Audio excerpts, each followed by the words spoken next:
The alluring smell of sunscreen mixed with deep heat can only mean one thing. It's the British American football playoffs, and right now we've got a quarter final with 3 chilies next to it, because it's the number 1 seed Oxford Saints taking on the number 3 seed. Many thought they would be the 1 seed, even going into the final week, the East Kent Mavericks. Hello, ladies and gentlemen, my name is Chris Tebbert. I'm at Tilsley Park in Oxford, and this time it won't just be my dulcet tones filling the airwaves for this game, because I am joined by Tom Casson. Tom, how are you doing? I'm very well, Tebbs. How are you? I'm doing right. I'm warm. I'm hot. Yeah. It's not it. It's not pretty it, but, toasty. But I mean, you look at this game and you look around the British American football media landscape. This one is down the middle. And we can say, ladies and gentlemen, on the other side of the bracket in the south, we've got a score update. It was from maybe about half an hour ago, but the London Olympians are currently beating the Solent Thrashers 18-0. Bit of a surprise there, dependent on who you are. I've said it for a while that Solent Thrashers defense is a bit questionable at times. But for right now, it's going to come down to one of these two teams. If that's the case, one of these two teams will be hosting the game that decides who will be playing Premiership football next year. Let's go into our coin toss. So what do you think this game? It's a tough one. Saints have had a great season. They've stuck it out in tough games. But in all honesty, I think a lot of people wouldn't necessarily have picked them as the most Prem-ready side. You've got East Kent, who've been that side, sort of the bridesmaid for many years and not made it. So the Oxford Saints have won the toss, the first victory of the day. Maybe not the last here for the Oxford Saints. Let's see what their decision is going to be. But you are absolutely right. You look at last season, it came down to the wire between the East Kent Mavericks and the Wembley Stallions. A missed field goal sent them to extra, could have sent them to extra time. So Oxford will be getting the football here, putting their offense, putting on Tim Leachy and the boys. And if you don't know, ladies and gentlemen, this game, the Oxford Saints are in the blistering Daz white, and the East Kent Mavericks are in the grey and the red. I'm buzzing. So I can't tell you. I'm absolutely, I don't know what to tell you. This game has got me very, very excited. At the start of the season, I said, you know, what's my dream matchup at the start of the season? I went East Kent versus the Solent Thrashers. But right now, the Oxford Saints slithered their way into that particular dream scenario. And we could be looking at the London Olympians, realistically, being a bit of a wild card here. If that scoreline holds, of course, we will give you updates throughout the game. yeah, for sure. This East Kent team is going to be an interesting one. Like, I haven't seen much footage from them, and they don't submit their stats to League Republic or Pick Six. So I want to shout out Pick Six and Behind the Sticks. Great bit of content. Go over there and like it. Yeah. Previewing all of this. It's been fantastic. It's honestly, Pick Six. I don't know who it is, but I love you. I want to kiss you. Let's talk about it later. Let's talk about it later. So Vic Ofo and Sean Noel Tago back to return for the Oxford Saints. And unfortunately, just given where the shadows are, it's actually quite difficult to see the East Kent Mavericks numbers from here. So we will try our hardest for you. But let's have a look. This quarter-final matchup between the Oxford Saints and the East Kent Mavericks is just about to kick off. A little bit of change of personnel here for the East Kent Mavericks. And we are whistled in, ladies and gentlemen. Put your seatbelts on, strap yourself in, get a drink, because it's kicked off. Sean Gossett, he's going to bobble it. He's going to take it to the left-hand side. Bit slow there, but number 45 there of the East Kent Mavericks, it's not going to let that particular stutter step go unpunished. And the Oxford Saints are going to have the ball. Let's see where our referee's going to put that. Is it going to be on the 10? Is it going to be on the 11? It looks like it's going to be on the 11-yard line, directly in front of us. So we want to thank East Kent Mavericks number 45 for getting that directly in front of us. So here we go. David Michaelis, number 20, lined up completely on the opposite side of the field. You're going to want to watch out for him. Saints in their tray formation. what they've run a lot this season. Or play action to start with. It's going to go. And they try to go to Mercalis first. Not too much of a surprise there, but it's going to be absolutely knout for the hometown side. Do you think that the Oxford Saints maybe potentially run a bit too risky sometimes? They don't. They let it fly, and in Brit ball, that's not a thing we really do.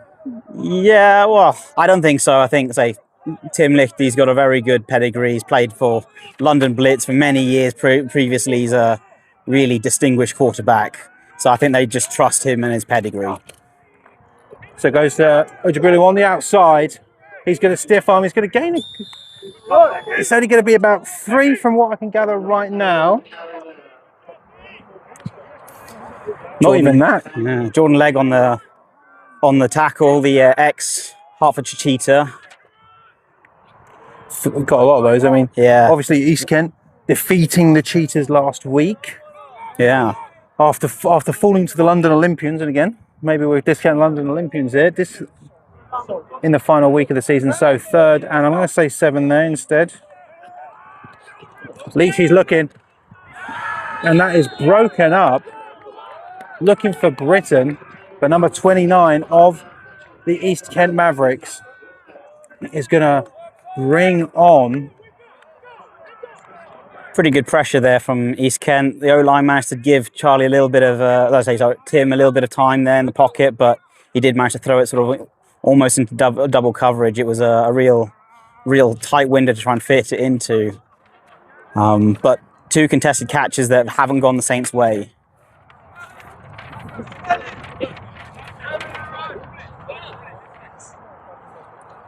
And 2 returners back for East Kent.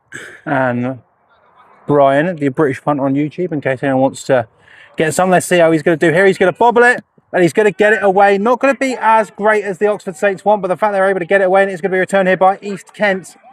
And it's going to be deep inside, well, not too deep inside Oxford Saints territory, but they're going to be coming towards the camera, you know. And as a selfish cameraman, media outlet purveyor, I don't mind it. No. Much better than trying to search all the way down the other end of the... Search being the key word there. Search being the key word. So, ladies and gentlemen, as we're getting into it, of course, when we're covering an Oxford Saints game, you know it's going to be sponsored by Hiscock and Balls. If you've got some American footballs that need some love, get them back into playing shape. Ian Hiscock is the man to do it. Head over to their Instagram right now. Remember, your balls, his hats.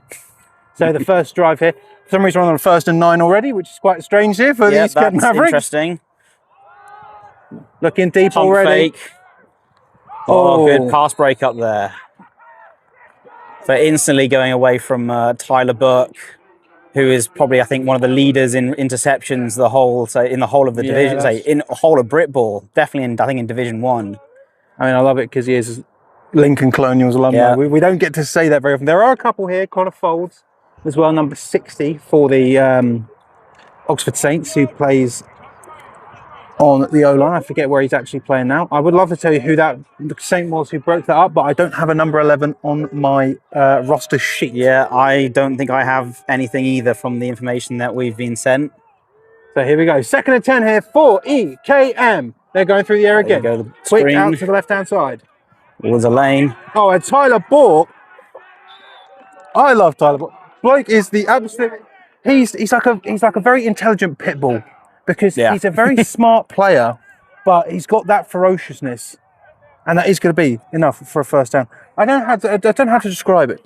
You know, he's everything you want out of a corner, other than potentially his size. Yes, he's everything else. I would say that. He's completely fair. But he makes up for it by being. I mean, if you look at this on the left-hand side, look at this size difference that he's having to go up against here. Yeah, he's against Raheem Trap Jackson here. So the first run play for the EKM runs into a brick wall of Saints there, but not before. They're going to have a gain of 2. I mean, it looks like, no, we're going to have a Saint. I thought we may be shaken up, but straight back up. And I believe that is going to be number 54, Jamie Scarrett, who's on the floor. Again, Jamie Scarrett coaching, another one of our sponsors. We will get to that. Don't you worry. He would have a logo floating in the left-hand corner, but he doesn't have one. Ridiculous behaviour. So 2nd and 8 here for EKM. Got trips to the wide side of the field. 3 down linemen for the Oxford Saints. Ooh, could have been potentially a false start potentially from the running back, but they didn't call it. So caught by number 80 there of EKM before being dragged down by the ankles. There's going to be a gain there. I think it may be another set of 2. They're bringing up a 3rd and 6 now for EKM. I mean, if someone wants to come out. So that's going to be number 19. Come on, Wind. How about you stop? So Clay Bones coming out. I'm sure that EKM may have spotted that, maybe potentially seen something they like here. So 3rd and 6 now for EKM. Looking through the air. Going to take off. Here's Thompson, and Thompson is dragged down for a loss. What he likes to do, he can throw the ball, but he's much more at home scrambling and sort of getting out and making plays with his legs, as he's done in the past at London Warriors. So I'm not surprised he looked to take off after his sort of first read wasn't there. Oh, they're keeping the offense on the field, it looks like it, which I'm surprised considering their pre-game field goals. What do you make of this? Because I mean, obviously you want to get it early here, but I don't know. What's your thoughts? I'm surprised that they didn't go for a field goal. I love special teams. I love obviously we had our starburst at the Aztecs last week. You're very nice. Oh, so good. Go back and watch that play after you've watched this game, of course. Oh, we got a pass here. Here we go. Here we go. Looking deep and fires over the head of number 80, and a turnover on downs here for the Oxford Saints. Can they get anything going here? I mean, if you look at these first 2 drives, the thought process for this game was evenly matched, and I think that showcases it. For sure. But again, targeting Tyler's side and not coming up with much, especially down the field. So I think they might have to have a little bit of a think about how they want to target, this left-hand side of the Oxford Saints defense, especially in the air. Got this motion across. Ooh. 35 again there, but just squashed. Maybe it's going to be a loss of a little bit there, so I'll give it a 2nd and 11, but it's not going to be too much. Give me 1 second. Be nice if someone took a time out while I go and get a different wire. Not that the people need to care about wires or... Well, bunch trips formation from the Oxford Saints here. Oh, that looked like it potentially could have been offside for against EKM, but there was nothing called, and that looks like it's going to be just another little loss there. That's 3rd and 12.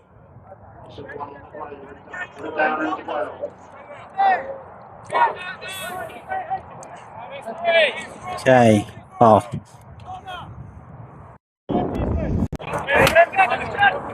Number 77's having to come out of the game on the O-line, who I believe is their starting centre potentially.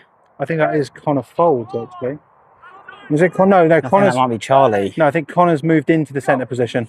There we go.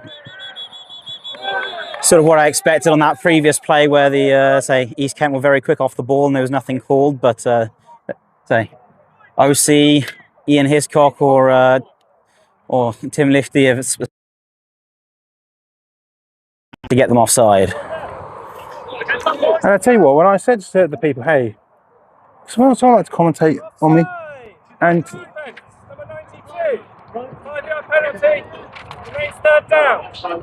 yeah, Ian was one of the people who's like, yeah, I'll commentate with you. It's like, Ian, you're the OC, you can't commentate with me. What are you talking about, man?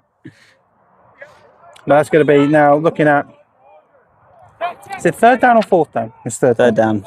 3rd and 7. Hang on a second. This tray formation again from Oxford Saints, which they run. Oh, they go on ready this time. Flies it.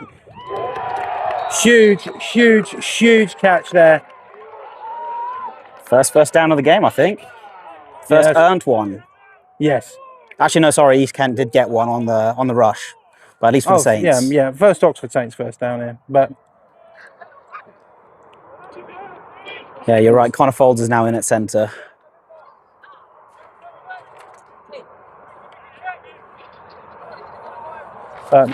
Mike Bird getting up there, trying to think of a pun. It's one of those things where it doesn't always have to be a pun, but you know, it does help. 40 in motion. Leachy drops. What a block. Oh, I thought Leachy still had the ball. Shows what I know. Decent enough gain there. Fantastic block from the wide receiver on that side, coming in, setting the edge. Then David Ojibulu managed to get out in front and lead. They get a couple of yards as well. So seconds. I always go with what Mike says. If Mike says it's a certain distance, I will go with what Mike says. 2nd and 7 here. And David's got it again, but brought down. Going to be nothing there.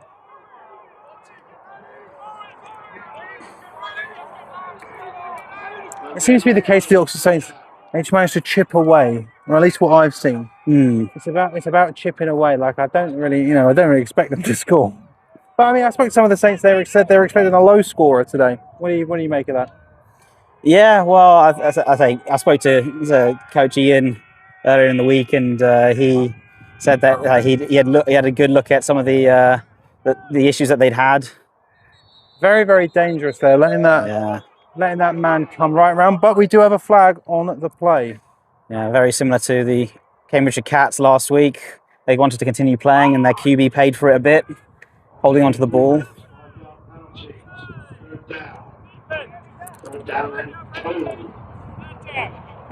Maybe EKM, the occasion might be getting to them here. They seem to be a bit excited here because they're now serving up the Saints a 3rd and 2. They're certainly flying off the ball quickly, for sure, but they're getting punished by it. They just need to turn the ears off, as lots of D-line coaches will say. Turn the ears off, look at the ball, and fly. So a much more manageable 3rd and 2. Now for the hometown Oxford Saints. And I'll tell you what, we've got a decent crowd today at Tilsley Park. Wow, I didn't even spot that. I hadn't either. And Leachy just fires it, and obviously looking for Michaelis on the right-hand side, but I mean, at least from our angle, quite far off. Yeah. Now going to bring out the punting unit here for the Oxford Saints. See if they can get this punt a little bit lower, because we can feel the breeze coming across the field, sort of going from the opposite end, the end that the Oxford Saints are trying to drive to. So it could hang up in the air a bit and not get as much distance as they'd like. Will we see a fake punt? That is the question. It's certainly the territory. It's certainly short yardage. But they need to be quick.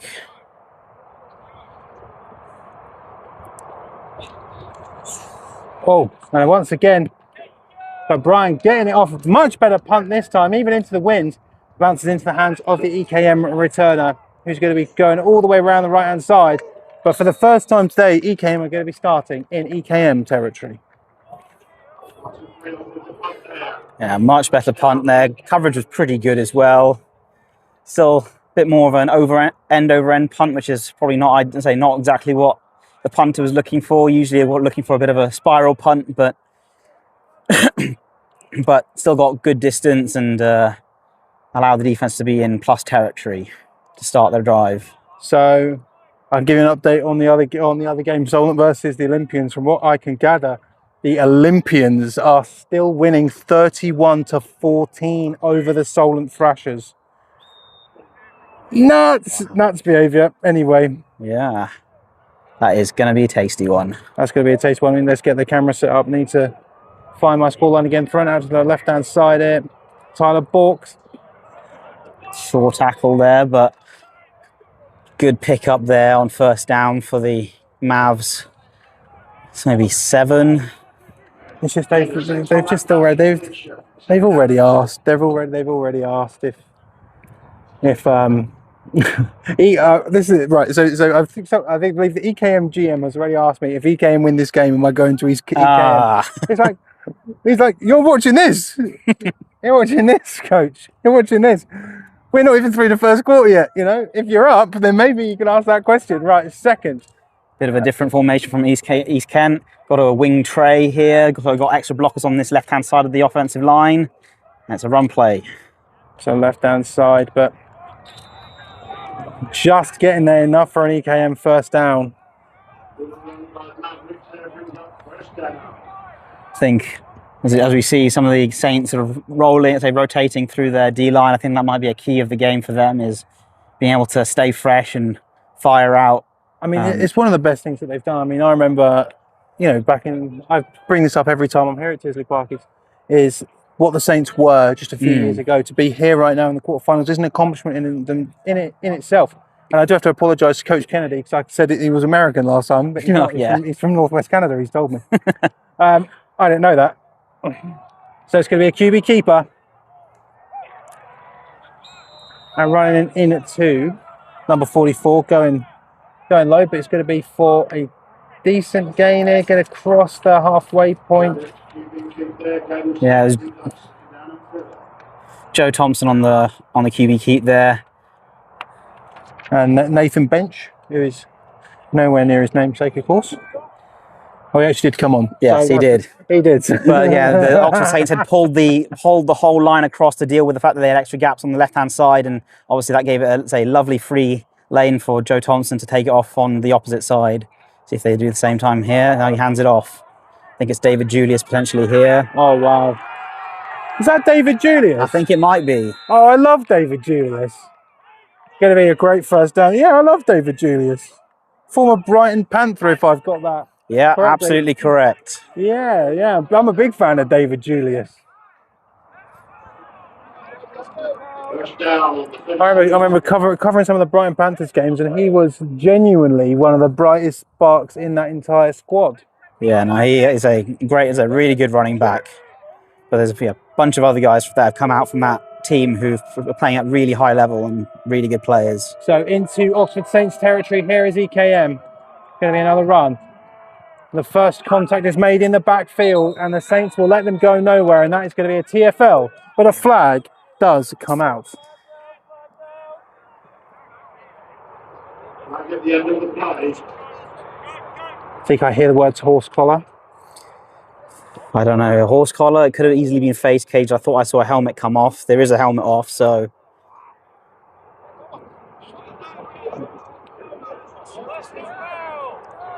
There we go.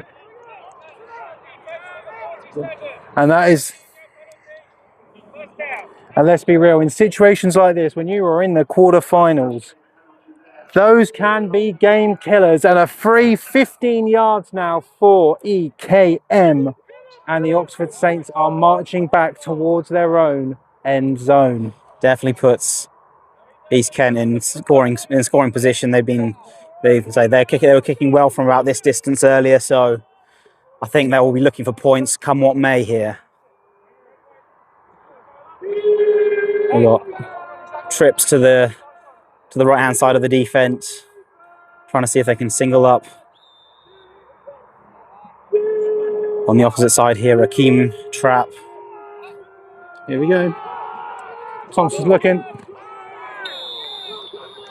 And I think number 1 there for EKM, just managing to sort of get tripped up by number 1 of the Saints there. Yeah, but incidental contact for sure, because they released the running back out the backfield. So, yeah, Martin Rains from the Saints was trying to shadow that running back to the flat. So, just incidental contact. Happy accident if you're here supporting the Saints. But 2nd and 10 now for EKM. Same formation again. Very similar look from the Saints as well. Going for a slip screen. Ooh. Over the head there now. Our mystery number 11 for the Oxford Saints. You know, if he had his high beams on, he maybe could have pulled off something magical for the Oxford Saints here. But it's going to be a 3rd and 10, no movement on this one for the Mavericks. Again, they were close last year. Prem ready is a term that has been thrown around when talking about EKM. But I mean, Actually, I'm biased. Everyone knows I'm biased when I'm here. I want the story to keep on going. Oh yeah, we got a tray formation. Tight end trips to the right hand side, running back to the same side. So this could be interesting. See what happens here. Play action. Looking for Saquon Gill. Nothing. We're gonna have to find out who that number 11 is because he's done. He's doing a done great bits job. there. And it's 4th and 10, and now the field we hear Here we calls go. for the field goal unit to come onto the field. We'll be looking at the first points here today. I mean, obviously learning from the first time they were in this position, leaving with no points to the turnover on downs. But number 23, as the MVP's rocked up, and that's the burn up barbecue van, is rocked up. I'm shutting down the stream, guys. I'm going to go and get some. Right, number 23 here for EKM to strike. First blood. The wind has died down a bit. Let's see if they can get it done here. Kick is good. It's wide. And it is no good. So we are going to have another turnover on downs for the Oxford Saints. And this game is going to be no good. We're going to have zeros on the board. Yeah, a bit surprised to a certain degree because they would say they were kicking with really good consistency earlier. But obviously, game changes when you suddenly have a defense rushing against you.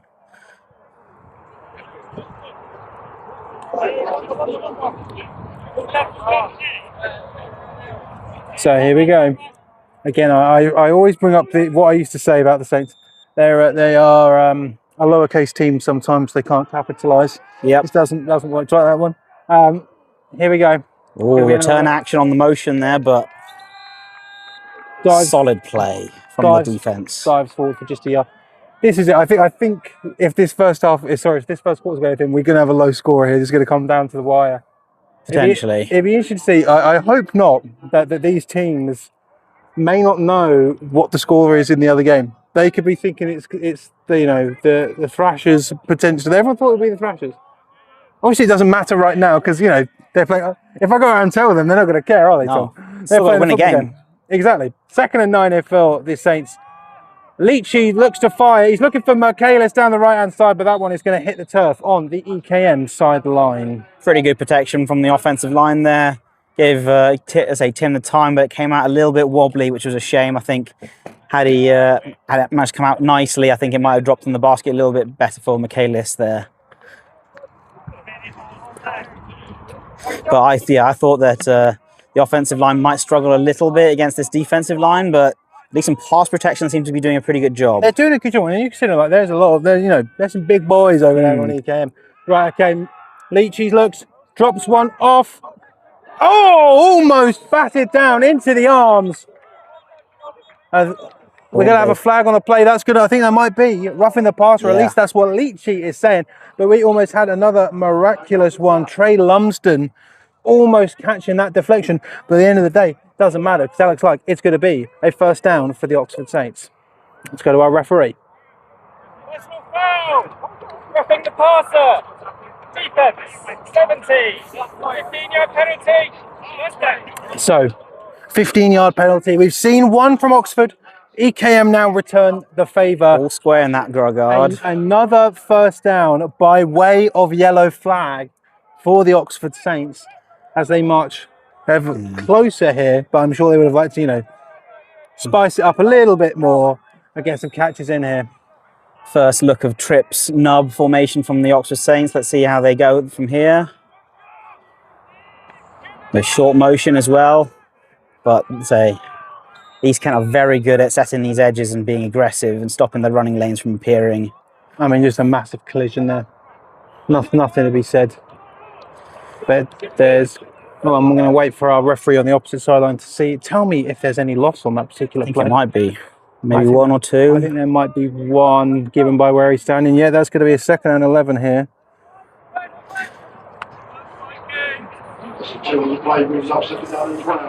No, it doesn't, Mike. That's clearly 11, Mike. What are you talking about? Anyway. Right, East Kent have sort of three down, linemen, but they really effectively have a 4th one. I think they might get someone Fires that off to Michaelis. It's going to be picked off, but brought down to the ground, but there is a flag on the play. I mean, again, that interception I think will be one simply remembered by the people here, and it will not be official for the record books. Obviously, as a defensive player, you'll always want to put it on, say, in your highlight reel, even if it doesn't get given to you as a stat. Second down. So, how many times is that? The third offside At penalty. least. Yeah. The third offside penalty now for EKM. You know, they're gonna need to stop it, because that is now 20 yards of Oxford Saints progress the EKM have gifted In this drive. in this only this drive. So that's going to bring up a second, and I'm going to say 6 here. Yeah, looks about that.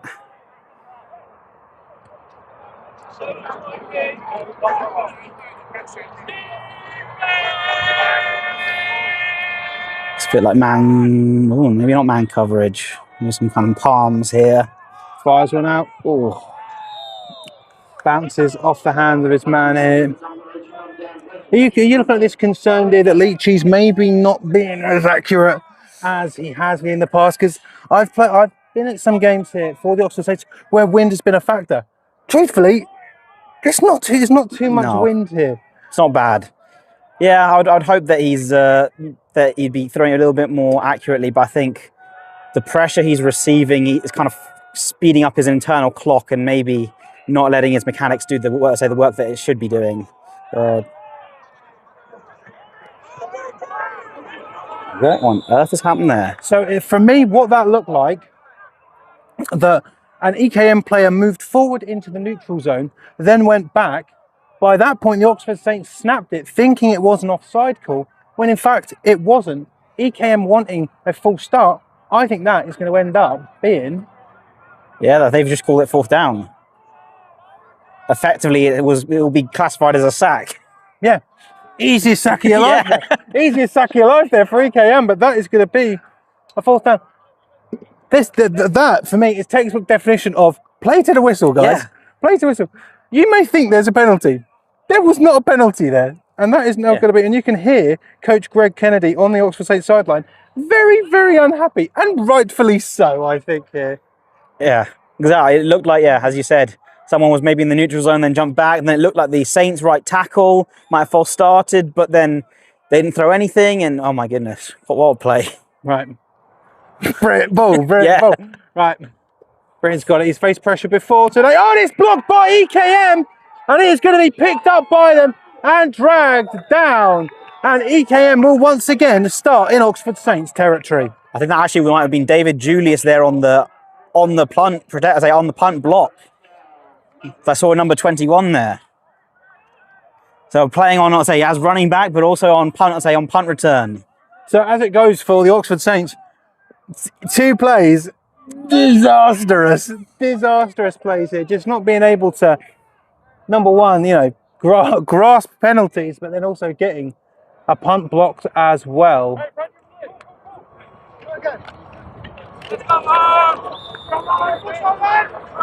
So now at the 46-yard line of the Oxford Saints. Tray formation again from East Kent Mavericks. You're about to say East Kilbride there, weren't you? I was very close. Very close. Here we go. So, very good job up front from the Saints there. Here's the thing for me. What's worrying me so far for the Oxford Saints is we know that in most games they can win the war of attrition, right? Their defense has been on the field, quite a lot more than their offense. I think that might be Q1. No way. I think it is. That referee's going over to the ball. No, it's a shame. Everything's been down this end. Right, time to get your binoculars out, ladies and gentlemen. So, I would say the momentum here for me is definitely on the side of the East Kent Mavericks. I would agree. I mean, they've been, apart from not scoring, they've been driving the field with slightly more conviction than the Oxford Saints. But I've seen the Oxford Saints in this exact scenario before. You look at their last game they were the last regular season game against the Blitz B. Very much the same. Very much the same in the sense of not starting hot, being able to, get back in it and eventually win the football game. Yeah, that is one of the big things that we haven't really seen East Kent Mavericks have to do. They've either been ahead or they've been, and obviously the one game that they lost, they were behind and trailing. They've not really been in any tight games so far this season.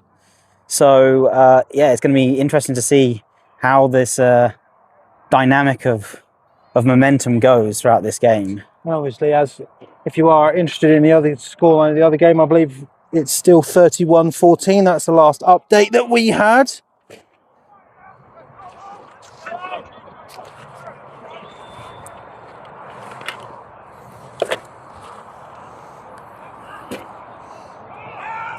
So it goes out to the left-hand side here for EKM. Yep, that looked like a hole to me, and it has been called from the wide receiver, number 0. I think that was Saquon.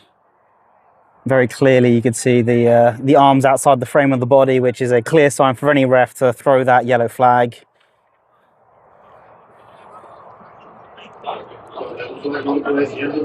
Thanks, Mike. Right. East Kent are killing themselves with flags. Let's be real. Hold in. It's going to be on Saquon Gill himself. Yep. And now it's going to be back behind the sticks.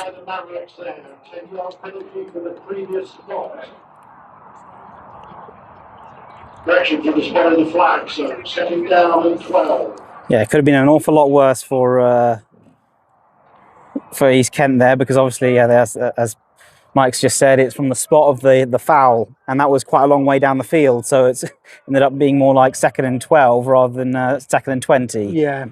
Okay, right.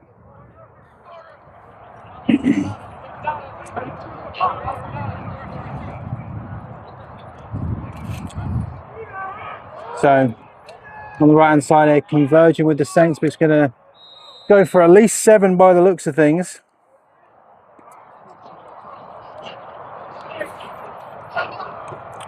No, not 35.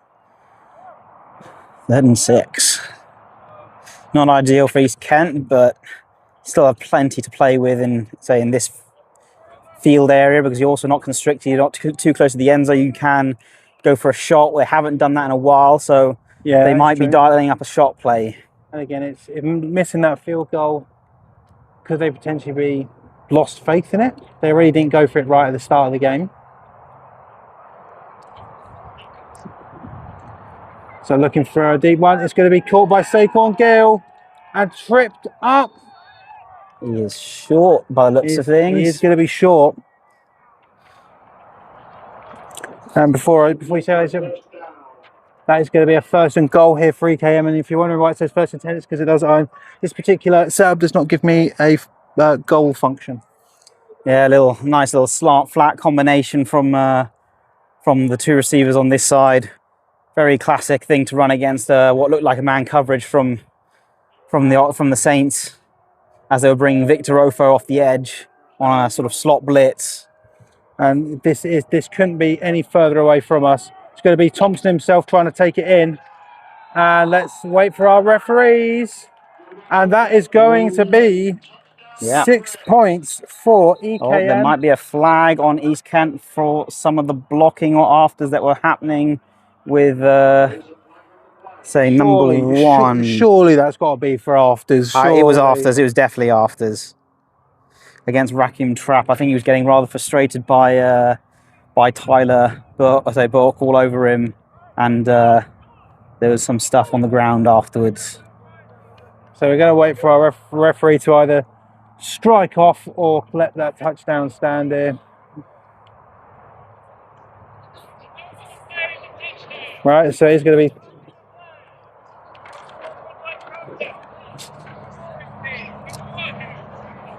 Yeah, against number 1, against Rakim. So after the touchdown, unsportsmanlike conduct, Mavericks. The 15-yard penalty was assessed on the kickoff.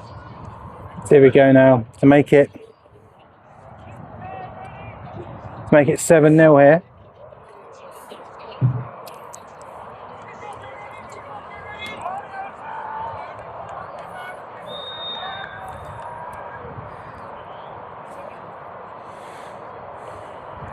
Kicks into the wind, but it's much shorter. That looks good. That looks good, and it is so.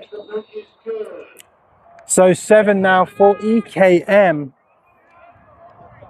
Again, the Saints need to find some continuity here on their offense, because that has been something that they have not been able to find. But the problem is that I feel like you're falling into the same Oxford Saints traps as you've fallen into every other Oxford Saints game, because I feel like I've said that a lot this season, and yet the Oxford Saints are undefeated.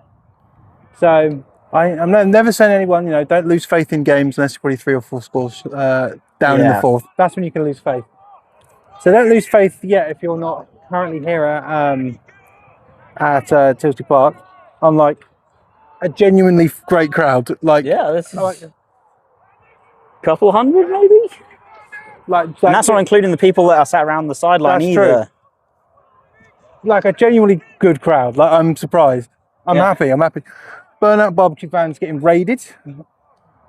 Not currently, by me later.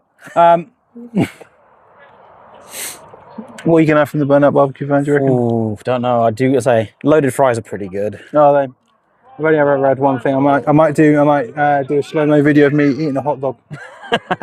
Go viral for some reason. Okay, they're just enforcing the penalty yards. 15-yard penalty is the second on the kick-off. This could be a really good opportunity for the Saints, because they've managed to push the Mavericks back, plus they're kicking into the wind. Obviously, the only danger with that is that the kick drops short and then you end up with all the bobbling around on the ground, which could be the only thing. So the returners and the upbacks need to be ready to potentially have to... What a glass half empty approach to a 15-yard. What a glass half empty approach. Unbelievable stuff. Right, okay. Mavericks up, kick is away. Does settle down here. Oh, straight to Victor Ofo by the looks of things. And Vic's there's a lane though. Oh! And I tell you what, it seems as though a little bit of extras with my case, but it seems as though Victor did not see that particular defender and still trucked him. That was some good hard running there. So it's exactly what you want from your safety. You want someone who can lay the boom. Especially if you pick them off, or if you manage to get a pick, then it's exactly what we want. So it looks like Michaelis, one of their star wide receivers, is coming off because he needs to have a talking to after that. There's a little bit of a scuffle on the ground, but the Oxford Saints now, maybe, I think, let's see, 4 yards away. Yeah, Oxford. Yeah, they're not far off. They're in a sort of ace tray formation. They've got 2 tight ends and 2 receivers further out. Leachy fires for 81, bobbled. That you certainly can't blame Lichty there for his pass. That was right on the hands. It's a shame for. It's not like this. It's the Oxford Saints.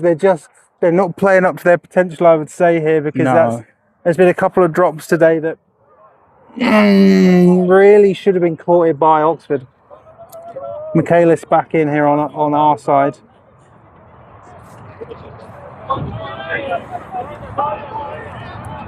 And they say this sort of 3 down front from East Kent with sort of like a stand-up guy on the end, but the run support is really strong. Oh, I mean, trying for a stiff arm there was David, but it just a stiff arm when you don't have the leverage. It was just crunch. It's tough. We're still waiting for the trademark David hurdle. He's known to hurdle players. Haven't seen it yet today. And I'm sure the coaches are probably like, please, simply don't. We got trip snub formation from the Saints. 3rd and 11 for him. They're going to need passing something play. big. Leachy's looking for Michaelis. It is there. It is there. Has got it. There are no flags. No flags, and Davy Michaelis, they're going to weave it up, and sometimes the Saints can make it look that easy. Yeah, that's the corner kind of ended up in a trail position there. I don't know if he was expecting safety over the top to help and bracket, and he kind of turned around and suddenly saw that, I had to get on my horse and I had to try and catch him and take him down, but just didn't manage to get around his legs and bring him down. Loach had the score on there, but yeah. And it begs the question, if the Oxford has been able to actually, keep hold of these balls, where would we be? Where would we be now in this Who game? knows? So here we go. To make it all even here, at maybe 2/5 of the way through the second here. Kick is up. Kick is good. And we are drawing once again here in Tilsley Park. Polite golf claps from the audience. The Oxford crowd. Very polite. Yeah. Very polite. Exactly. One-handed claps for the Oxford Saints. But I mean, yeah, I mean, that just shows what David Michaelis and Tim Leachy have been able to do basically all season long. When that connection works, it's fantastic. Michaelis has got the size and the speed, and I'd say definitely a false sense of security with how, you know, not poor, but how poor the connection is. Yeah. I think it was like that. To be fair, I think that's probably the first time that that the Saints have had a receiver kind of come free with no defender over the top, so Tim could sort of lead him out there and try and let his receiver actually go and do the work rather than sort of having to put it into gaps or spaces, trying to throw with anticipation. So I think it'll be so interesting to see if they manage to exploit that anymore as the game goes on, or if East Kent will look to try and take that away from them and continue to try and find the little gaps in the armour underneath. So we do know now one of the Division 1 fixtures has come to an end with the Yorkshire Rams beating the Leicester Panthers 35-27, I believe was what I just got from Simon. And the score 10 minutes ago in Solent versus London Olympians is 31-20 to the Olympians late in the third. Bit of a comeback so far. Gonna settle for a touchback there. Solent making a game of it, so we'll have to see how it ends up. No. Was there any news on what quarter it was, or just Yes, late in the fourth. in the fourth? Or 31-20. that might be insurmountable, but you never know.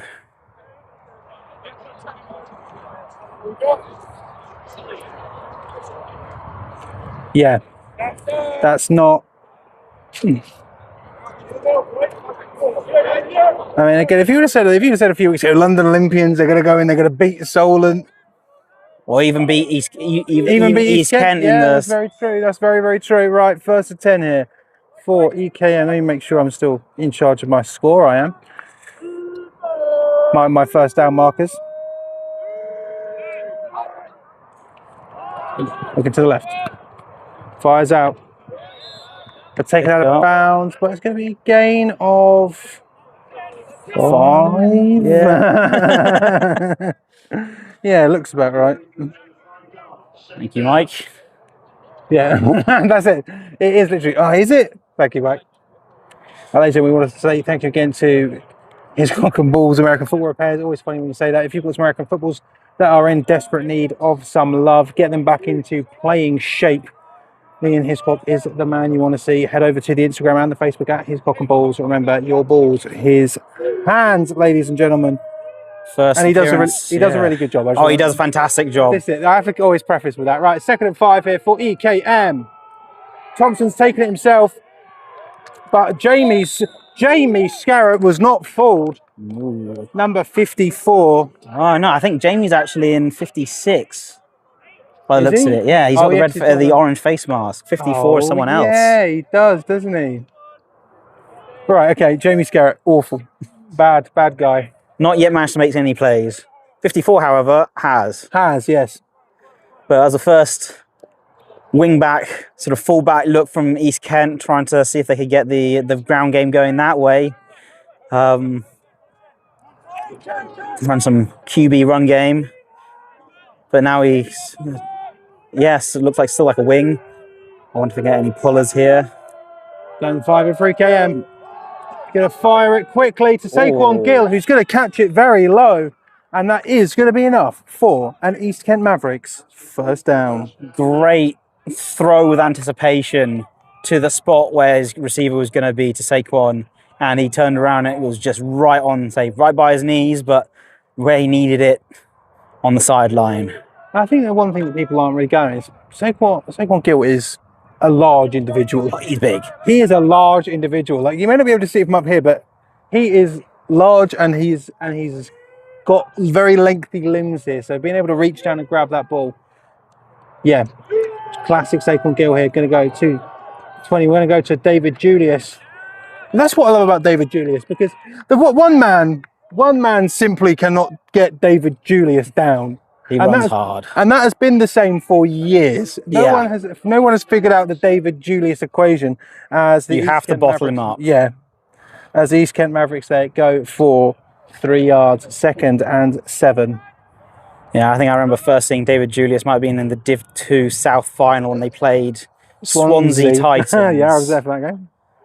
Of course I was, because I'm, Cover 0 look from the Saints here.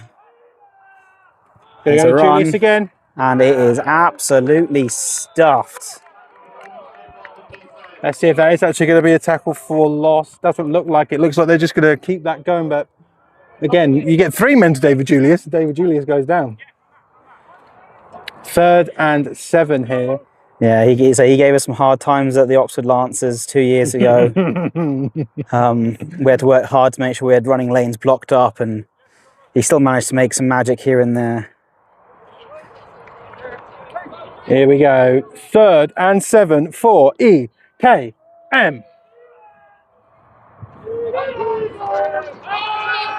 Go, and it bounces off the fingertips of Saquon Gill, and that is going to bring out the punting unit of the East Kent Mavericks, unable to respond to that quick Oxford score. And this is where I start to get worried, because you get the Oxford Saints train in motion. Over the last, from what I've seen, sometimes it's hard to stop it. Yeah, I'm surprised Saquon didn't manage to come down with that. Often it's one of those, just those easy passes, the ones that you do so often. I'll say just a slip screen. He knows it's just one step upfield, jab back, come back, get the ball. But often you're already looking at where you're wanting to go rather than actually looking at the ball and making sure it gets into your hands. So the classic Brit ball. Someone's missing on. They're missing it. They're missing another one.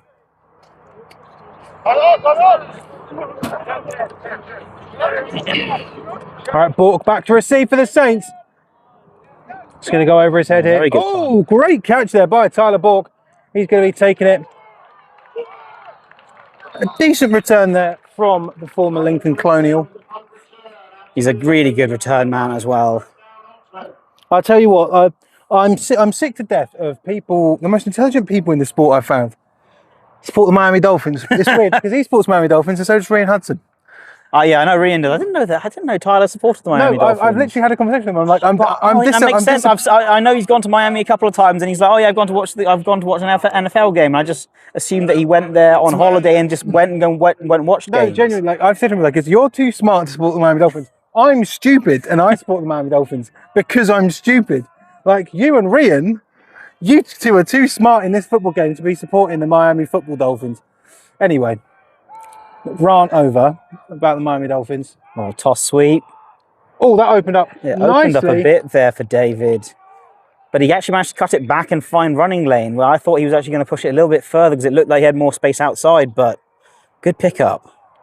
So that is going to go for, a nice cheeky 7. No, it's not Mike. No, it's not There we Mike. go. He agrees now. Look at this crowd. I can't believe this crowd, man. This is nuts. It keeps filling up. Britball's growing.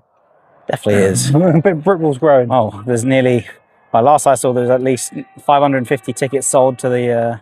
And how much are they right now? Well, I think they're at least £1, say, up until recently. I don't know when it stops. I think it's until, actually, I don't remember when that stops. They could be £1 for them versus the Coventry Phoenix. Yeah. So on that play there, Michaelis just didn't look for the ball. Don't know what happened there. What was? Oh, it's a balloon. A child with a balloon. It was just like, it sounded like a belt crack and then a child screamed. Right, 3rd and 3 here for the Saints.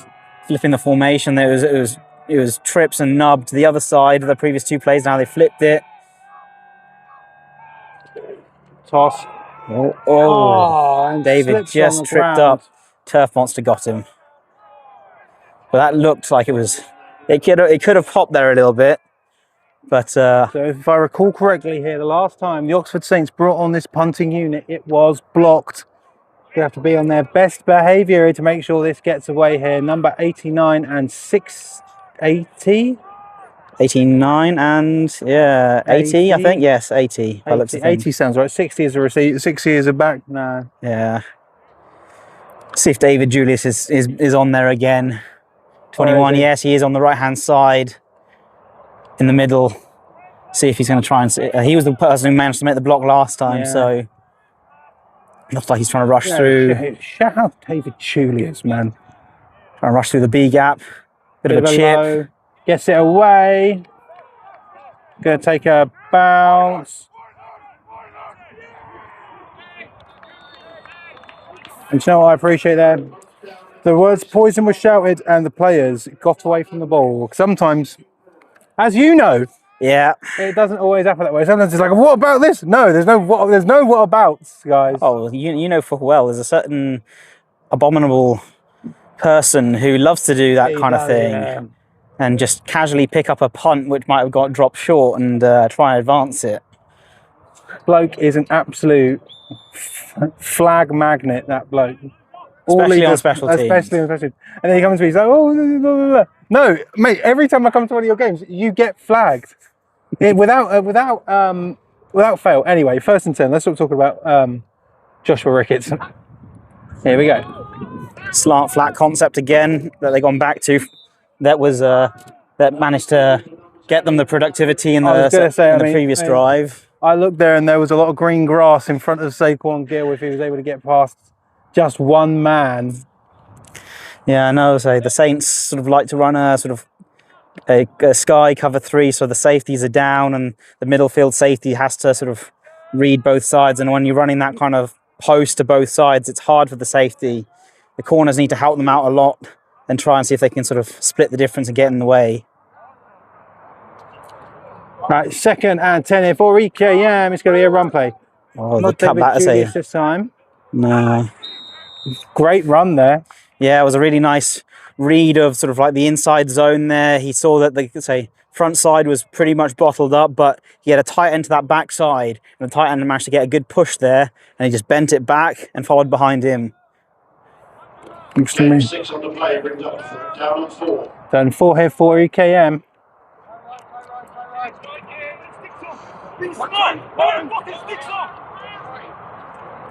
I mean, straight down the middle this game has been so far. 10 again, wrapped up here. I don't think they're going to have that. They're not going to have it. Might have been gain of 1 at most. And we might even have a EK. We have got a Maverick down. Where this is the time here, right? Thomas, if you don't mind, I'm going to quickly move over here because I want to show the people how many fans that are actually here at Tilsley Park today. If that's all right, if I can't shake it. So we do have an EKM down, and these. I think that might have been the running back there. I believe it was. Look at this, ladies and gentlemen. We got a big crowd out here at Tilsley Park today. A very, very nice looking crowd here for some British American football playoffs. And we're going to come back round to the side of the field, and I'm going to get out of Tom's way. And I'm trying not to shake the steps because it makes me cry, ladies and gentlemen.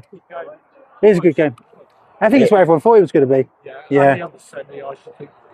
No. It's not that close. Last score we got, which was about 15 minutes ago, 31-14 Olympians. Oh, sorry, 31-20 Olympians. 31-20. So I imagine we'll probably get a message in about 5 minutes that says game's over, Olympians win 31-27. I'd imagine. I'm awaiting that particular. Yeah. 12. Oh, 12. So here you go, 4th and 4. EKM going to punt it away, and it is up and away. Tyler Borg is back. He's going to let that bounce. Not even going to bother. Down Good the other special end of the teams all field. round. Again, if someone else has got the score of the end of score of Solent versus Olympians, please do send over to That's what I'm looking for right now to see if I can see some. I was going to ask if that's what you were looking for, but I didn't want to be like, hey, can you look for this? Well, let me check the old DMs. Nothing on the socials just yet. 12 minutes. I mean, 31-20 with late in the fourth is not an undoable. No, It's not certainly undoable not. here. But, I mean, It is Britball after all. it is Britball. And one would hope that a vaunted, high-powered offense as the Solent Thrashers would be able to do something about it, but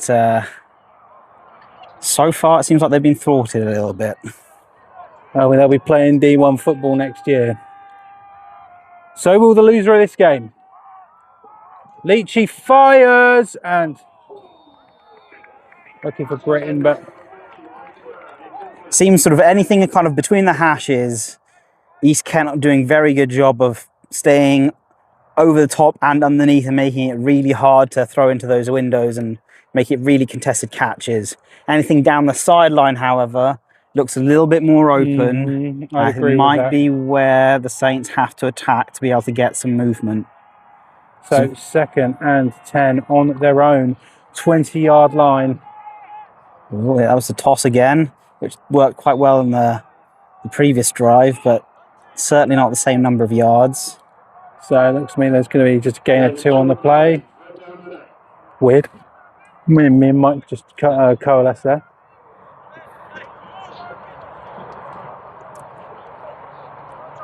Third and 8 here. Oh, First time I've seen, or not that I've really noticed, sort of East Kent sort of sub in drive. They've tried not to do that. Britain in motion for the Saints. Fires one out there to Michaelis. Michaelis has got space. That looks like it might be enough. Oh, let's have a look. And it is. That is going to be enough. But I mean, exactly what you've just said there. Exactly what you've just said. Going over to the sides of the field that they're managing to gain these first downs. Yeah, they're having to really push it wide to get any kind of space to work with. They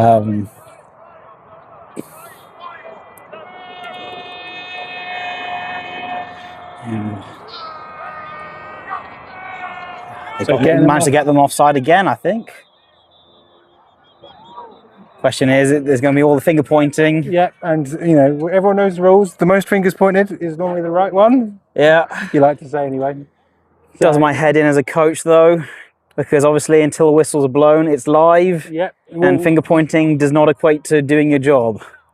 So offside, I think if we take the offside counter here for East Kent, we're looking, I'm going to say 4 or 5. Definitely 4, if not 5. It's definitely 4, but that's going to be another. I think when it comes time for film room, whatever that may be, where the East Kent are going into that, looking to play likely the London Olympians, flags are going to be a very large discussion point, I think. They're getting loud over on East Kent. Yeah. Now the short motion from Leachy's looking for Britain. He has found him on the right-hand side. Yeah, I think that might be another first down as well. Let's have a look. It's going to be another first down for the Oxford Saints here. I think if the Oxford Saints have the good fortune to get down into the East Kent territory, I'm going to ask the referee what the time is. How long have we got? It's all been quite a drive because they started off within their own 20 if they managed to do that. But there's a trips and nub formation again. Leachy fires. But underthrown, unfortunately.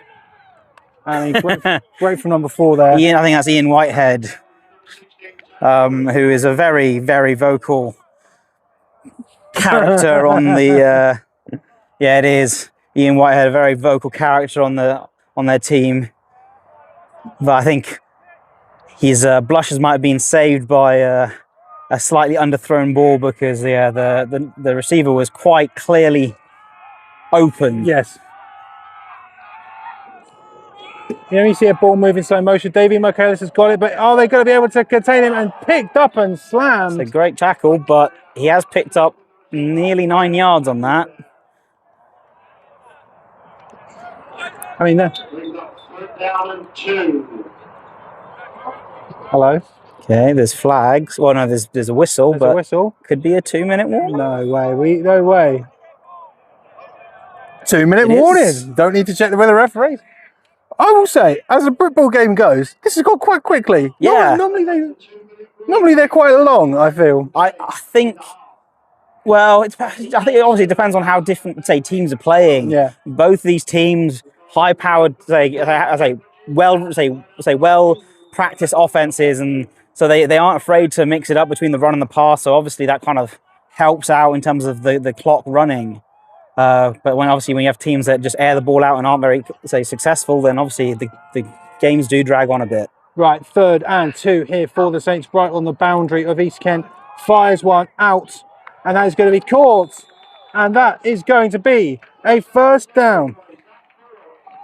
That's I believe that's Tyler's brother, Zach Book. You can tell by the celebration. Yeah, oh yeah, very similar. They seem like a pair of guys who practice their celebrations. I'm just saying, and that's not an insult. I'm just saying that, you know. And then Oxford going quick here. East Kent. A lot of play action on this drive from the Oxford Saints, which I think they've found has helped them. Oh, and Britain almost turned around and was able to grab that. Nearly caught that on the ricochet there. I think the play action has been helping them sort of slow down the rush from the Mavericks defense. I've been saying that number 40 is Dan Britain. 40's Bird. 40's Bird. My mistake. Sorry, Mr. Bird. 2nd and 10 here for. I think that might be the first time out because. Yeah, for EKM.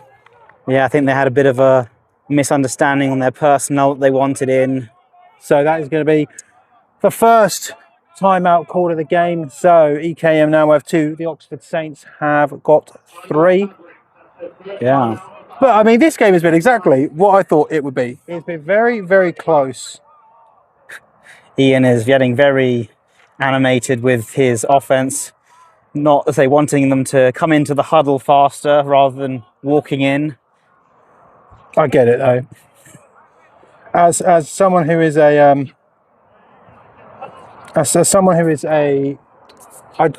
walk everywhere on the pitch. You know, do the classic arm pump while I'm walking. The hog jog. I get it. So, but yeah, this game's gone exactly how I thought it would go.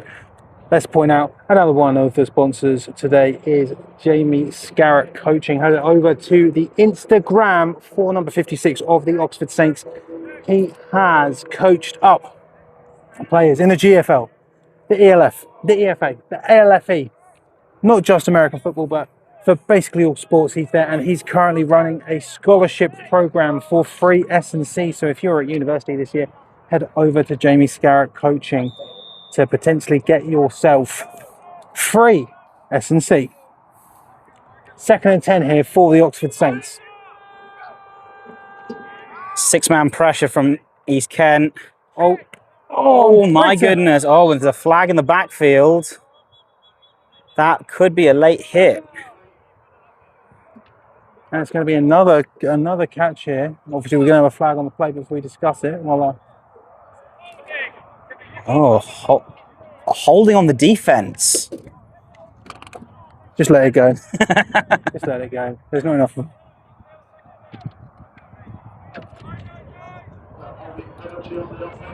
On the offense, he pointed the wrong way. He definitely said defense. Yeah. Okay, that's on the offense. On the offense. He definitely said defense, didn't he? Yeah, I heard defense for sure, but he pointed towards the defense. Okay. Never mind. Okay, never mind. So. Well, it doesn't seem like there's too many protests from Oxford, so that must be correct. 2nd and 20 here. Leachy fires out here. David. Going to make up a good chunk of that. At least 15 or thereabouts. I'd say you're absolutely right, Brooklyn, on, or maybe, I think maybe we're looking at maybe a 3rd and 7 here. Yeah. But it's a lot easier here. Yeah. A lot easier. I do love watching coaches' hand signals. It is very amusing. On both sides of the Oxford and the East Kent sides. I'll tell you my favourite hand signal, but that'll be at half time when we haven't got people listening because it's not. Gets it up and it's going to be intercepted by EKM. The exact opposite of what you want. Brought down there by Davy Mercalis. Flag comes in. I would put money on it being a taunting penalty for standing over the O-lineman after he blocked him. Here we go then. Decent field position here for EKM on that interception. May potentially be taking them back, but they are going to have a chance here to put some points on the board before we reach the third quarter. Blindside.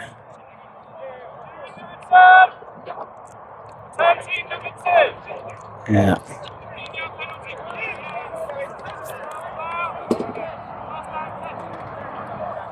So after the interception and during the return, blindside block, 15-yard penalty from the spot of the foul. So now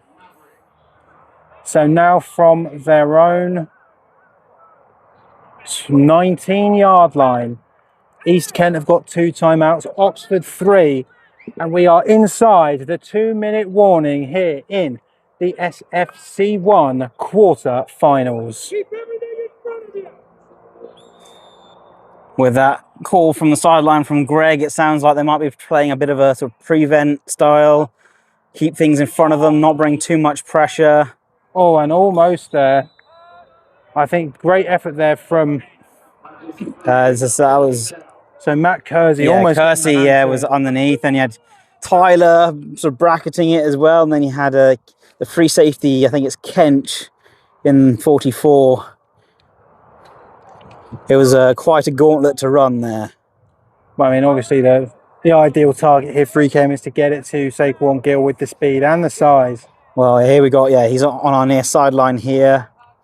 I could see a slip screen or something happening, something to get the ball out quickly, but here's the slant flat. And it's picked off! Oxford. Wow, there we go, immediately returning it. That's one way to lose yardages. Who is that number 11? We do not know. We must find out. David Julius was... Do you know who number 11 is? I thought that was 16. There's 3 of them total. No, it's not Tyler. No, it's not Tyler, and his other brother is 16, who's on there now. Yeah, he's 16, but he's on offense. Who's the other? Do you know who the other corner is? I wonder if it's on Instagram. Yes, find out. We're trying to find out who number 11 is. Normally we'd have a chat and we'd be able to see it, and then we'd be able to say, thank you for pointing out to us who's number 11, but we don't on this. And everyone's too far away for me to ask. First and 10 here for the Saints. They've got 3 timeouts. Leachy fires. Look, he's got Davy Mercalis. Davy Mercalis gets round 1. And Davy Mercalis is going to have an Oxford Saints first down. But there is going to be whistles on the play. I think there might be a timeout that they called quickly. Jamie, do you know who number 11 is for you? Number 11 for you. Who is it? He's your corner. Lewis Bowers. There you go, Lewis Bowers. Bowers or Powers? Bowers. Yeah, he's not. Yeah, he's not on their page either. On their post either. What a day to not be mentioned. He's having a good game. He's having a fantastic game. But you can see at the end of that play, of the interception, David Julius was protesting to one of the refs, saying that the ball had hit the floor. It should have been an incomplete pass. But they didn't rule it that way. You don't ask, you don't get. Yeah. Michaelis moving out. We are whistled in here. First and 10. Go quickly. Fires it for Michaelis. And so close. And he's going to hit the concrete as well.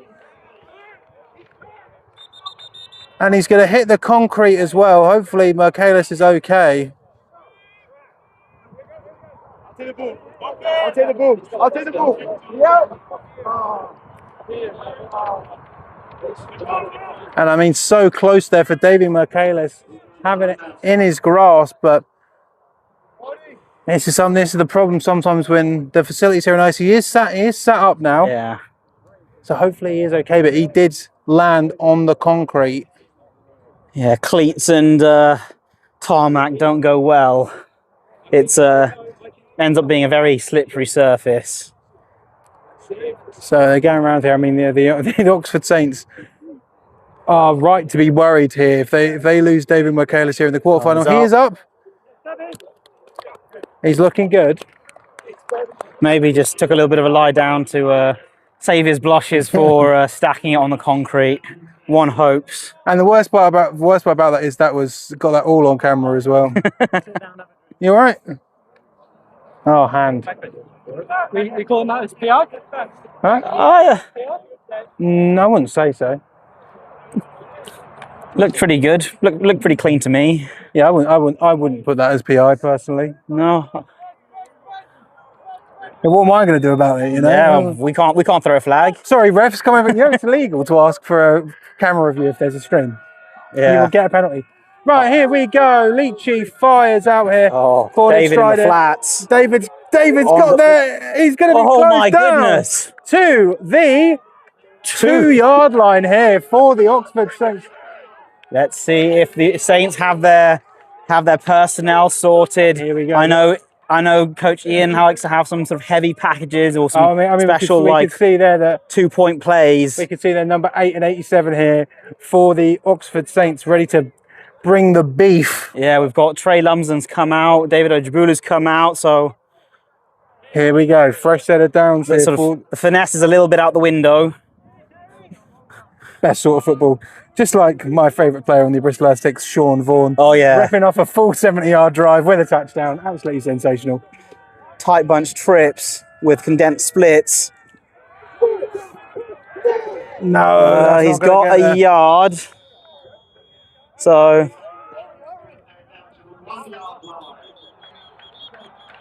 we're going to have a massive players down there, I think. Yeah. Yeah, we are going to have some players down there. I think they're all okay by the looks of things coming up. Yeah, they're getting up here. 92's got a very interesting choice of gloves for a defensive lineman. They look like they've been bejeweled or something like that. They're silvery and sparkly. What's wrong with that? Huh? It's an interesting choice, I find. Sorry? Of course I did. You caught it definitely? Yes. You caught it definitely, yeah? Yes. Don't come over to the camera and say anything different, please. Because David Julius was protesting with the referee about it. Exactly. Awful there. Don't say that to the camera. Right. Thank goodness there's no challenge flags, I think. Thank God. Well, they can't do anything about it now, but, you know. Yeah. Save that for half-time when we're off, ladies and gentlemen, especially in a quarter-final. 2nd and 1 here for... Well, 2nd and goal from the 1 here for the Oxford Saints. Handoff, fakes it, almost picked. So, ladies and gentlemen, what we can say is that, can you believe this, Tom? We are at 3rd and goal from the 1. The Solent Thrashers will not be travelling to Tilsley Park. It will be, well, potentially. Getting ahead of myself. The London Olympians have beaten the Solent Thrashers. Don't know yet, but they've beaten them. But yeah, the East Kent Mavericks will either be welcoming, the East Kent Mavericks, well, the London Olympians will either be travelling to East Kent or they'll be travelling to Tilsley Park. Oh, that looks we do like... know. No, he can't get it. What a stop on the edge. I thought he had a clean running lane there. I tell you what, the Oxford Saints sideline got erupted there. And this is where they need to have some points put on the board, considering that the Oxford Saints will not be receiving the ball after half-time. Yeah. But that was good clock management by head coach Greg there. He went down to the sideline judge and said, "Sir, I want a timeout with 10 seconds left," which is really good stuff, something that you don't often hear from... 4 seconds left. 4 seconds left, even less than that. So here we go. This is likely to be the final play of the half. We know the London Olympians have beaten the Solent Thrashers, and the Solent Thrashers will either be travelling to East Kent or they'll be travelling to Oxford. That we know. I'm sure we're about to have some London Olympians tune into this game right now. So congratulations, guys. Congratulations. It's going to be a fake it. Oh, he might have the corner. No, my lord. And it is! my Touchdown! goodness. Oxford! No flags. I mean, I was hyped when Spencer freelanced and kicked a drop kick for an extra point, but that has got me even more hyped. Jeez Louise! And the Oxford Saints they are up by 6. Exactly how they drew it up. And that is exactly, you can see hugs and handshakes on the Oxford Saints sideline here because that was to perfection. And now they get to try it again. And now they get to do it again. Could you imagine the brass sets that the Oxford Saints would have to try it again? Kick is up, kick is good. And some extracurriculars there. That is a lot of extracurriculars there. There's 2 flags, I think, thrown for separate instances. And there's 3 flags now. That was another one that's been thrown into the mix. This is the end of the first half here. The Oxford Saints put it all on the line, and they are up by a touchdown. But we have got some yellow flags to see us out into half time with the Oxford Saints currently winning. The London Olympians right now will be travelling right here to Tilsley Park. Yeah, as it stands, that's quite something.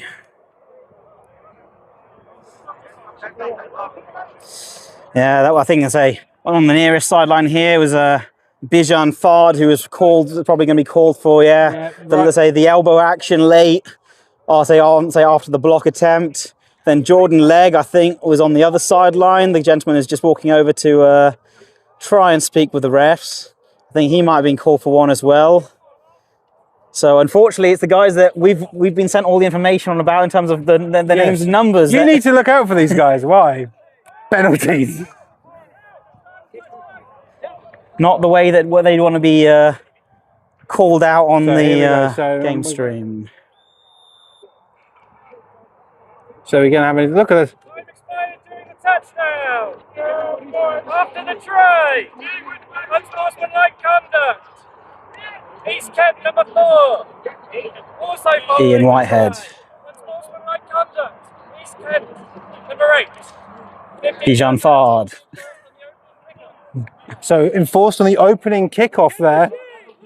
That's going to be a 30-yarder on the opening kickoff. And ladies and gentlemen, let's talk about what we do know. Let's talk about what we do know. We do know that the Yorkshire Rams defeated the Leicester Panthers. We do know that the London Olympians have defeated the Solent. That was a very American flavour. No, don't say that. Greg, stop taking the thing. That we do know. Right now, what is there still to play for here? It's a touchdown in it. East Kent will get the ball after the half, but the Oxford Saints putting it all on the line here, 14-7. This game has been exactly what you expect it to be, I would say. What are you looking forward to in this second half? I'm looking forward to seeing. It looked like the Saints' offense was starting to roll a bit more. They were figuring things out. East Kent's defense still very strong. Their offense needs to find a little bit of rhythm. That's the thing that they've been struggling with so far. One would hope with the coaching staff that East Kent have. Obviously, they got offensive coordinator Adam Lillis, who is got a lot of GB experience. One would hope that he'd be able to find some ways to scheme their team back into the game. But so far, they've been stifled a bit in the ground game, and it's just a little bit in the passing game where it's worked out for them. And ladies and gentlemen, Jesus Christ, stop shaking the bloody thing, man. Sorry. Right, me and Tom, we're going to go and have some conversations, have some beverages, because it's nice and warm. But the score line here at half-time in this quarter-final matchup is the Oxford Saints 14, the East Kent Mavericks 7. We'll see you in about 15 to 20 minutes.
Mike's on. Hello, ladies and gentlemen. We are back here.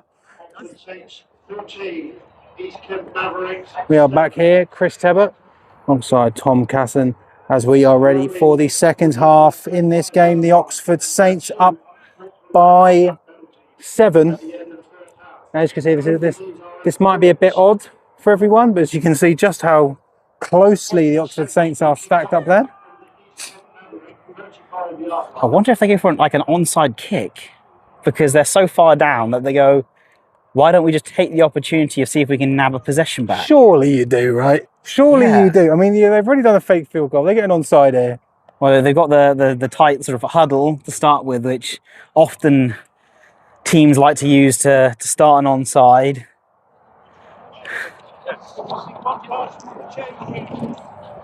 But as we've said, if you're just joining us now, London Olympians, congratulations.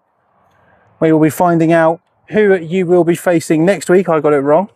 Next week, whether it be an interdivisional matchup with East Kent Mavericks or travelling to the lovely facilities here at Tilsley Park.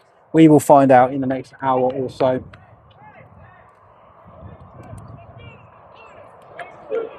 Yeah, very evenly matched. Saints putting it all online. What you have to do here in these situations.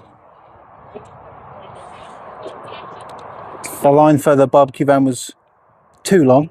It was too long. So you'll be thankful that during this second half I won't be gorging myself on something. But as soon as this game's over and I'm off camera, I'm off the mic, then it's simply no odds barred. So it's simply no odds barred what I'm going to do. I believe that there's an issue with the I think they got the chains were down over on the other end of the field. I think they brought them down now. Oh, here we go. They're going for it. Oh, and recovered. Yeah, fair. Yeah, I mean, Yeah. Why not? Yeah. But there's nothing wrong with that. Even as if you're a special teams coordinator, you'd still go. They're starting on their own, inside their own 30. You'd take that for the most part. Obviously, you usually want inside their own, say the opposition's 20, but that's still pretty good for your position that you'll want. You take that every day of the week. So, if you are the East Kent Mavericks, what were you changing here? Well, I think they just need to do just fine tune a little bit. It's like they've had some simple passes that they've dropped. They're going back to the run game with, who is that? Number 10. I think that was the running back who went down in the first half. It was good to see that he's back up. I did get to have a chat with David Julius at halftime. Again, very happy to see him. One of the perennial players that I like being able to follow people from uni ball into their senior ball teams, and he's one of them. Well, East Kent have plenty of Kent Falcons on their team. And hopefully Kent Falcons can make a bit of a run this year. And we said the same last year. So they always have really good potential. The athletes they have is always impressive. So 2nd and 10 here for EKM. A lot pass here. And that is going to be dropped. Yeah. Victor Ofo was there quick. It looked like that 14 sort of had it in his hands, but as soon as Victor managed to make the hit, it jarred it loose. So now they're staring down the barrel of a 3rd and 10 here. I haven't really seen anything kind of screen-like, at least internally, from East Kent Mavs. They've finally now gone to a trips formation, so hopefully they're going to try and spread out the Saints a bit, and then they might be able to get something up the middle a little bit. There you go, 3rd and 10 here. Bubble screen. And trips. And that's going to be a loss. Yeah, loss of down. Lots of yards and a loss of down. So now to 4th and... Yeah. I think Mike might have that wrong. I think it's going to be 4th and 10. I thought they may have lost one, so it's going to be 4th and 10 here. I mean, if you're an Oxford Saint fan, you can't make it down to Tilsley Park today, you're going to be absolutely buzzing with the fact that managing to get that touchdown as time expired in the first half, and now forcing the East Kent Mavericks into a punt. Tyler Bork back to receive here for the Oxford Saints. East Kent missing a tackle on their punt shield. There's run in now. So wait, End over end. Bork bobbles. He's got to pick it up. Escapes. Good tackle there. Tries to go for a little jumperoonie, but brought down. I think maybe if he didn't, obviously it's going to sound so cliche, if he didn't bobble that, maybe we could be looking at a bit more. But Yeah. Often, actually, a bobbled sort of catch manages to sort of open up lanes Yeah. because people slow up and do all sorts of things. It's weird how sometimes it just actually helps in a weird way. So, But, I suppose here the big question, and it's going to be number 20 out on the far side. David Michaelis is back in after having an unfortunate meeting with the concrete yeah. that surrounds the lovely turf here of Tilsley Park. Leachy drops. Leachy fired, and that is going to be tipped at the line. There's an opportunity there for probably one of the East Kent DBs to get a pick, but they were too concerned about trying to put in a big hit on the receiver. I will say, I love Britball because the chains weren't actually set for that first down play. Right, second and 10. Tray formation again from up at Oh my lord, straight into the arms Good of goal. number 45 of the East Kent Mavericks. And just like that, yeah. EKM are going to get close. And just like that.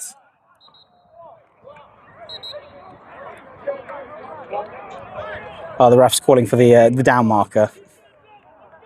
I mean, that is going to be enough. And I mean, just as quick as that, number 45, I think Tom is trying to get us a name. Yeah, unfortunately, I can't find a name for 45. Again, I'm not calling anyone out here, guys, but I'm just saying the East Kent Mavericks decided to give me a roster with no numbers on it. Which I appreciate getting a roster every single time. But Yep. if I don't have numbers, then I can't correlate the player with said number. Yeah, we just want to shout you out, guys, but Yeah. Here we go. To tie up. it's good. And there we go.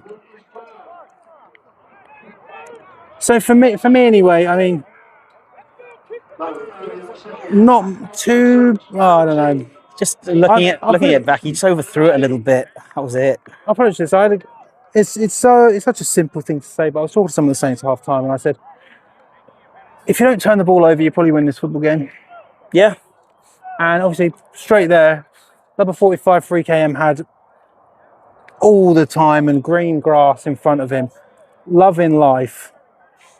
Yeah, it's the pros and cons of when you're trying to isolate a single receiver, because he was the only receiver on that side. If it goes great, you can have a lot of space, but if it goes badly, there's a lot of space for the other team as well.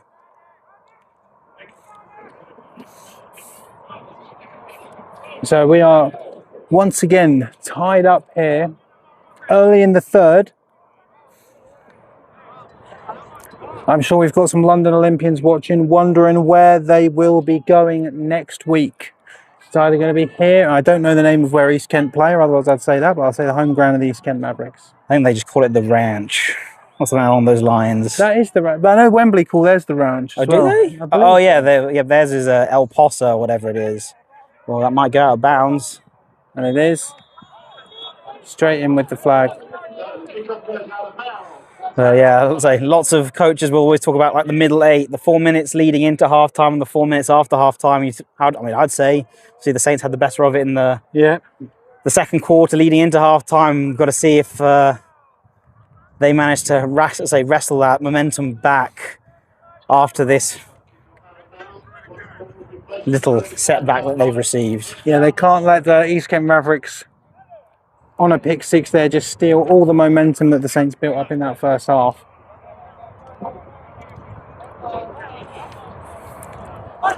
But again, straight down the middle of this game.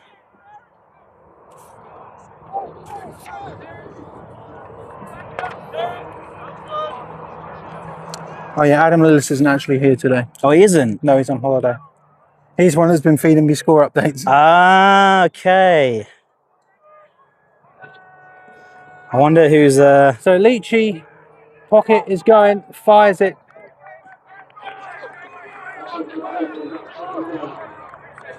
Well, he had a bit of happy feet going there. He was the internal clock was going, and he's going like, oh my goodness, when are they finally going to get through here? And Yeah. he did the right thing of throwing it away. It's just very like, I know someone's coming. I know someone's coming specifically for me, you know. But another instance of the O-line managed to hold up quite well in pass protection. I think it was even the tight end had released on a passing route, so that was sort of 6 on 4 there with the running back as well, David. So don't know if East Kent will maybe dial up the pressure, start sending some more on passing downs. 2nd and 10 here. Out to the outside. Skips past a few here. The problem is that like runs like that look good, Yeah. but it's a lot of horizontal running, so it's only going to be for a gain of. I think Mike over there saying 5 yards. Well, I think nowhere close, I'm afraid. Well, I think the sticks are completely off. They've moved forward a bit more. Yeah, give that 3rd and 6. Yeah.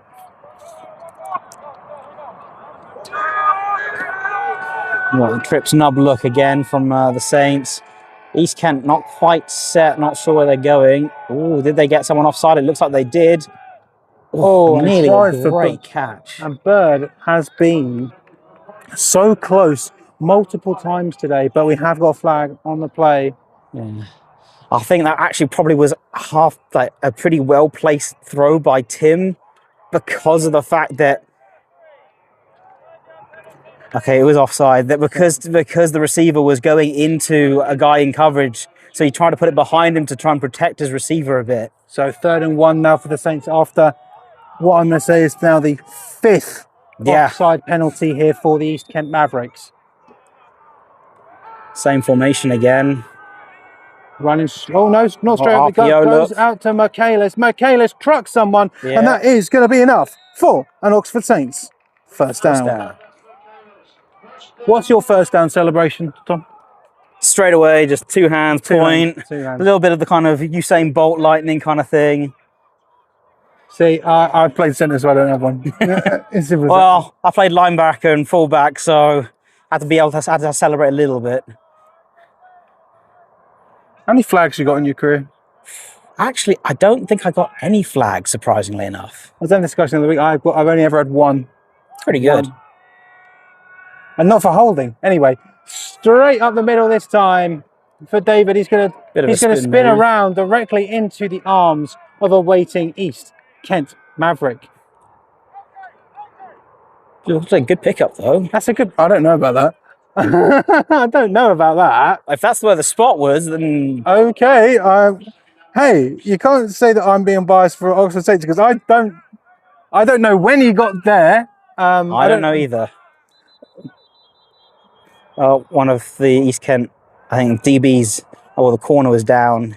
He's technically in the Oxford side of the ball. Side of the ball. They didn't spot him. They didn't spot him. They got this out. I didn't see David get to pass the halfway point of the field, but our referees did. And remember, everyone, the referees are always right. If you want to be a referee, head over to Baffle.info. Yeah. We need more refs. We need more refs. We don't want any refs. We don't want to say postponing games because we don't have enough refs, or coaches having to ref because even though we think we know the rules, we don't know all the rules or how to apply them. So please become certified. So 11:15 here in the third quarter.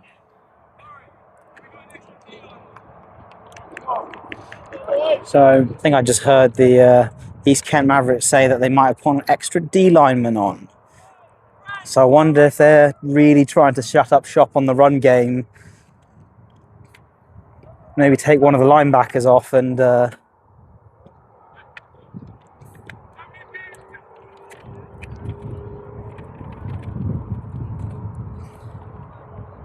So referees having a chat with the head coach of EKM and Davey Michaelis on the right-hand side of the field.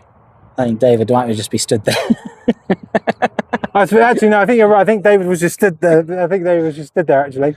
I think it's just the angle. Yeah, It just looked like... It looked perfectly like he was in the conversation. He wasn't. Right, second and...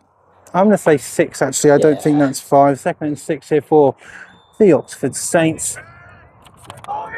Still kind of 3 down linemen, well, but one in definitely a 2-point stance look. Oh, 11 personnel or 12 personnel kind of look. Coming to the left-hand side here. They're going to call for everyone to push the pile. And they're going to gain yards. Is he down or is he okay? He's okay. His trousers are just...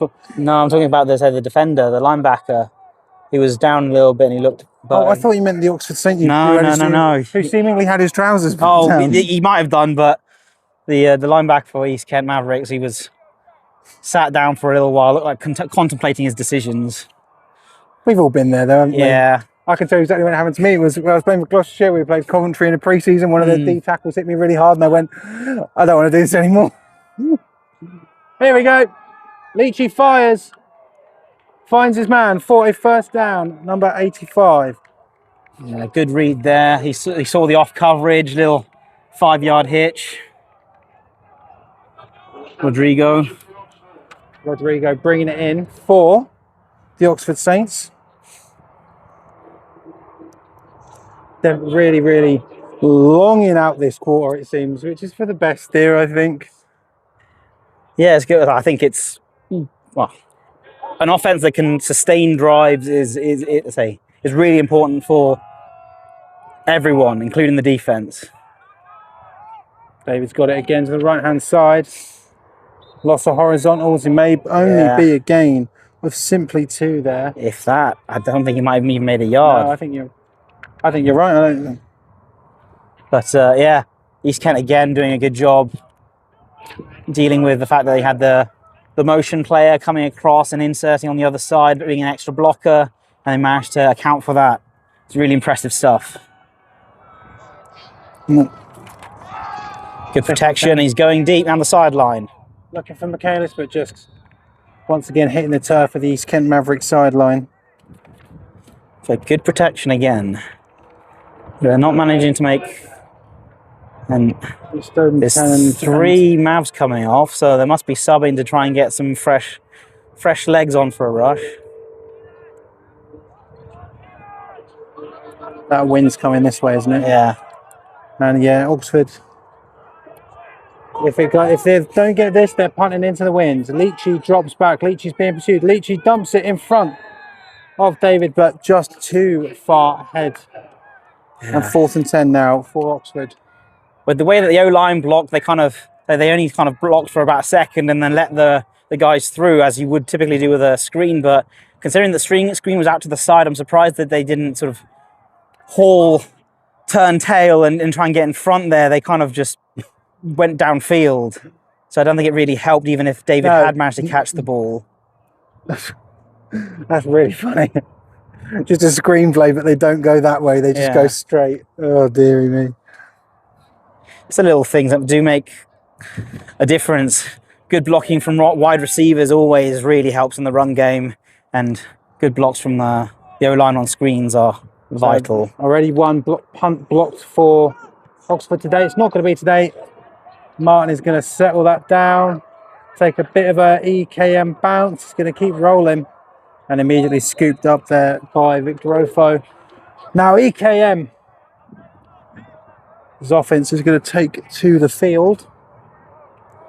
Yeah, it was a nice punt there. I think the first one that I've seen from Oxford actually spiral. But previous ones have been a lot of sort of end over end, and they've done the job, but they don't work quite as well when it comes to cutting through the wind. Whereas East Kent's have been really nice, often spiraled.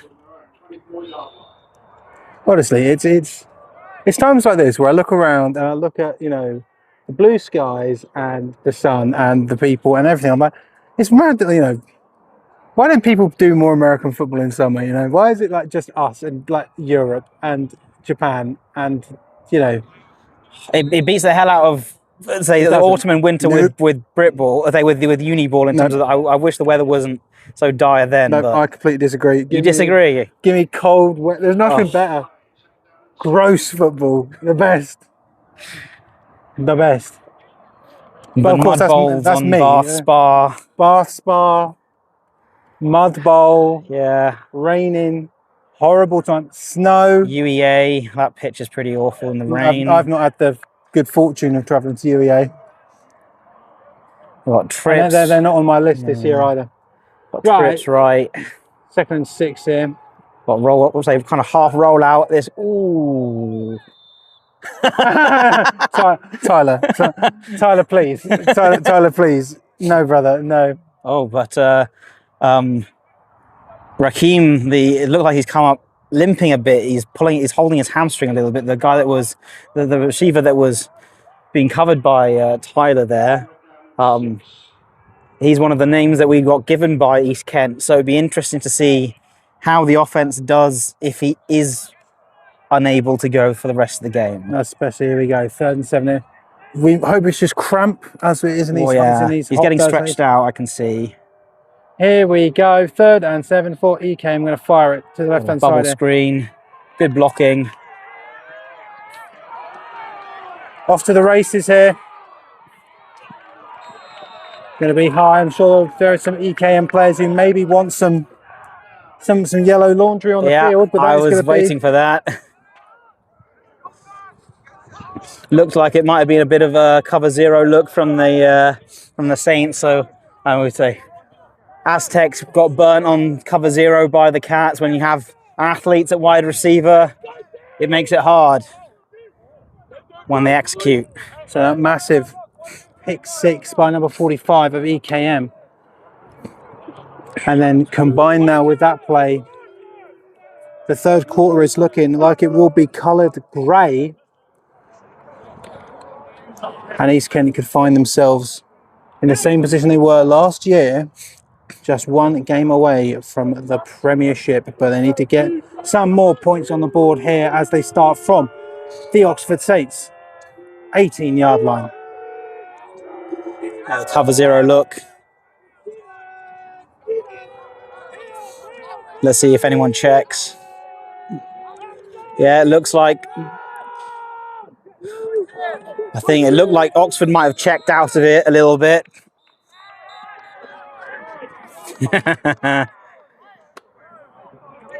It's not a Brit Ball game without the echoes of ref. To be fair, I used to do it all the time. ref. Just point. Don't just say ref and then point. Don't say anything else. No explanation.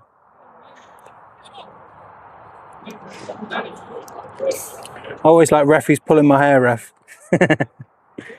Haven't seen Clay Bones back in at safety. I think it's been Kent sort of pretty much the whole time, I think.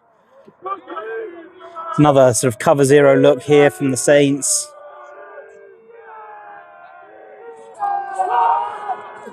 Thompson rolling. That is not Thompson the firing. choice. 80 was wide open, nearly on the hash.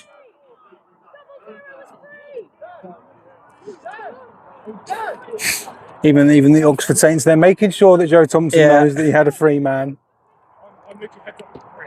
Just to help out. In checks Jamie Scarrett. Boo. Right,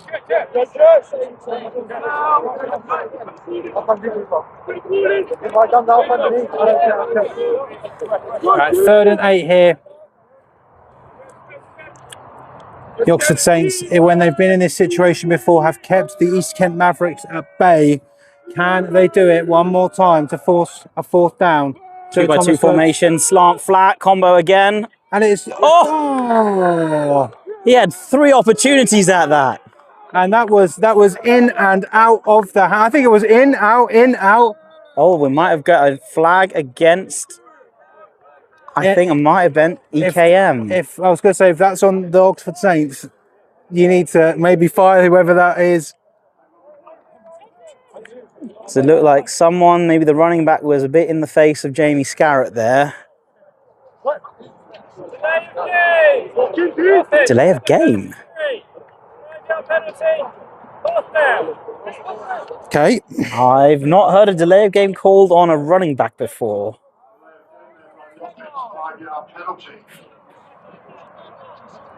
The offensive player threw the ball away rather than returned it to the referee. There we go. Thank you very much, Mike. Me and Tom just both turned around there to look at Mike. I said, there we go. So instead of handing the ball to the referee, the running back threw it away, therefore drawing a delay of game penalty. Thank God that Mike was there, because I would have had a Scooby-Doo there. That was the only thing that I could possibly think of, but I hadn't seen it. So I was like, I have no idea. I just really appreciate both of us turning around and being like, here we go. So to take the lead here. This is 39-yard field goal. Got the legs, but it looks like it's wide. Is And it? that is no good. And for the second, we've seen this already today, that the Oxford Saints force a fourth down in their own territory, and the East Kent Mavericks miss the kick. Turnover on downs for the Oxford Saints. It's great stuff. It's the kind of things that you need from, say, when you're on defense, you've been better, you had a big chunk play, you got to try and wrestle that momentum back, and they pretty much have stopped them, stonewalled them as soon as they got down this end of the field. So that's exactly what Oxford need, but it could be East Kent's opportunity to fire back and try and wrestle that field position back and force a punt. I mean, let's be honest, like last time we were down here, it was a pick six. Ooh! High That's a and lovely low. hit. Shame we don't know what your name is, sir. But 59, that was a great hit. Number 48 on the carry. That's going to be Harry Wayne. He's going to go backwards, so second and 11 here for Oxford Saints. I think Adam Lillis is trying to tell us someone. Leachy fires, looking for Bork. Oh my lord! Oh, it's and Bork off. is going. Is that Bork? Yes, it is. His ball's out. It's out of bounds. But Tyler Bork. It's his brother, Zach. Oh, Zach Bork. I just saw the pick on the Borks. Yeah. But again, almost to say like carbon copy of what EKM did on the previous drive. One big play, setting them up in sort of the high red zone. The question is, can Oxford do anything with it? Again, I've said this before. The problem that the Oxford Saints have had is lowercase capitalisation. Yeah. Has not been their strong suit. But, I mean, that's a narrative that they've been looking to change all season long. And I'm going to keep bringing it up because it's funny. But right now, Zach Bork is going to have that down at, I believe, that is the 25-yard line of Thereabouts. Kent Mavericks. Leachy's looking. Leachy fires. Oh, and it is caught. Trey And that is Lumsden. Trey Lumsden brings the juice. Let's wait for our referee. I need to see hands up from our referee to wipe this one in. Give me a referee, anyone. The head ref is really casual about it. He's not signalling at Can all. someone put their hands up for a touchdown? Thank you very much. Right. So there we go. And just like that, I said the Saints can't capitalise. Shut up, Tebs. What do you know? You don't know nothing about anything. They're trying to turn that narrative. Question is, are they going for one or are they going for two? Okay, it definitely looks like the field goal unit itself. It is. And now every time you see the field goal unit of the Saints, you have to start, you get the shaky hands. You go, no, please don't. And don't run a fake on me again, Mr. Saints. Oh, they tried He's going to go again. No, he's not. I don't think that was. That looked very similar to the last one. I was joking about going for it again, Tom. I don't know what. 20, East Kent Mavericks, 14, second quarter. But I mean, let's be honest. In a situation like that, that leaves the door open for the East Kent Mavericks here. Touchdown, extra point. East Kent are welcoming the London Olympians to the ranch. But if the Oxford Saints can limit their mistakes, no more turnovers, then potentially we may be having... Force them to kick field goals. Force them to kick field goals. See if they can, because so far, they haven't made, I don't think they've made a single field goal. No. They've made their PATs, but not their field goals. No, and that's... So they were 0-2 higher for the East Kent Mavericks. And then the worst part is, if you want to look at narratives last year, the missed field goal for the East Kent Mavericks is what cost them the opportunity to send that game with the Wembley Stallions to was. overtime. And if you look back to the week before that, they beat the London Olympians, I believe, in overtime because of a field goal made right at the dying embers of the regular time. I know too much. I know too much about this sport anyway. Encyclopedic knowledge. Something like that. Get me on Mastermind. Brit ball played between this period. Ball is away. Good kick. That's a great ball. Having to back his guys up. Oh, he's running it up the middle. He's going to be okay. Going to get back up. Ironically, pretty much about the same starting position as they had on that onside kick. In fact, they're now further ahead by about 5 yards, I think. So we see here, we're going to have 27 line, so 27 yard line. Third quarter, Oxford Saints up by 6 points. long snap's good. Yep, short Who's snap's checking? good. Yep.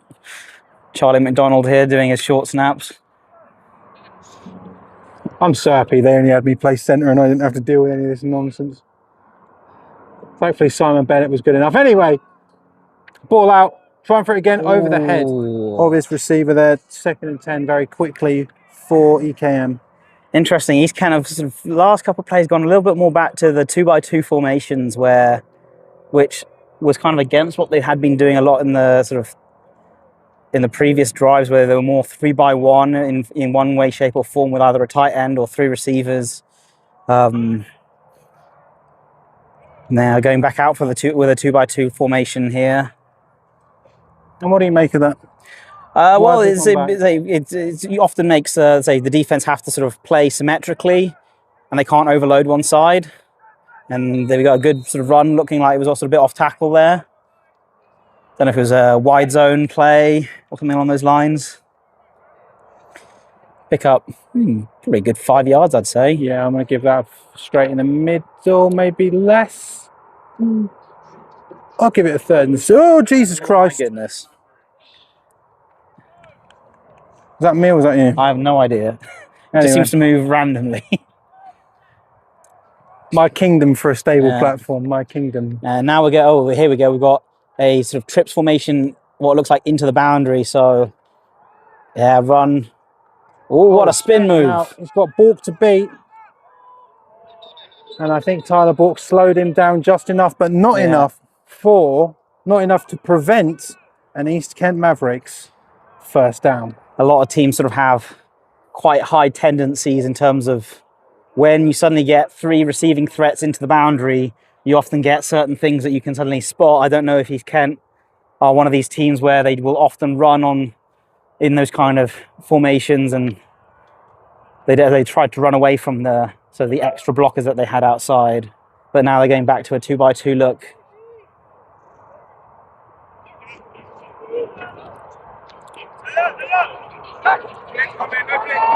Thompson fires. Thompson finds Good man, tackle again immediately from brought down Bowers. Yeah, Bowers. Yeah, no, number 11. There we go. Thank you, Mike.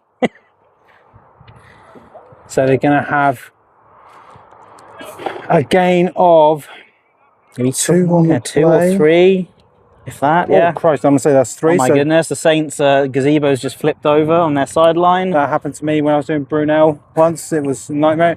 That one went onto the field. Thankfully, this one is up in the air. I'm surprised the referees haven't stopped the game in case the gazebo does make its way onto the field of play. Think any NFL commentators have ever had to say that? No. Thomas throws it, looking for his man, and off the fingertips. That was very hotly contested coverage there from Bowers. I think, fortunately enough for him, none of the refs sort of spotted a bit of a hand hold on sort of the collar on the inside,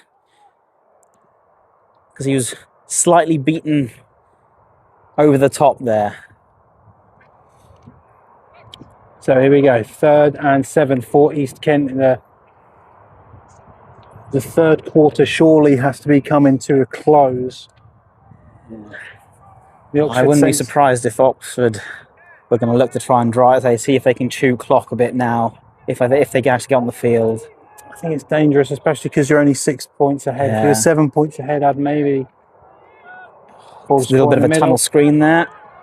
Going to be enough for an Can they EKM. strip it out? Well, let's say well held there. Good possession there from, who is it, number 89? But I think that's, if it was me, I'd be looking, I think, to that trip sideline, to that trip side, because I think that's where Oxford are kind of be matching up equal numbers, 3 over 3, and they're not necessarily playing sort of tight coverage, so you have a little bit of an opportunity to get some guys in space.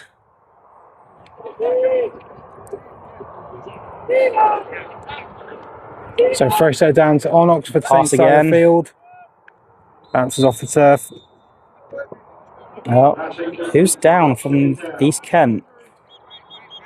One of the linemen.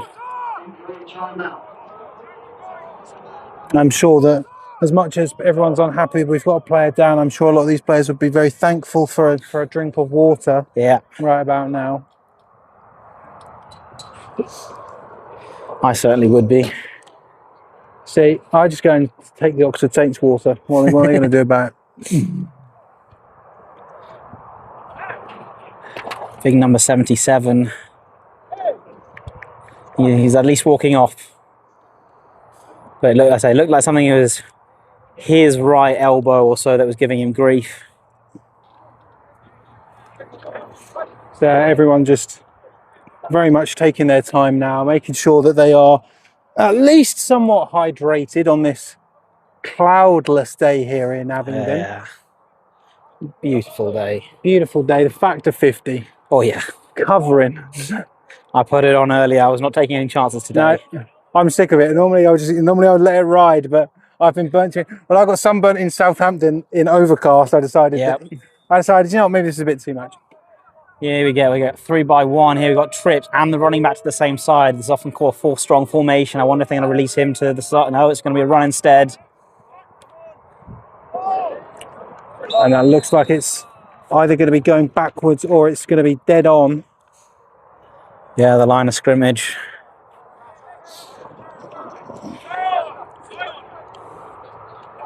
There's a bit of discussion from the East Kent huddle to the back judge, or if I was East Kent here, I'd certainly be looking. Yeah, they've got the trips formation, but they've got the running back to the opposite side. 3rd and 9, actually. Oh yeah, 3rd and 9.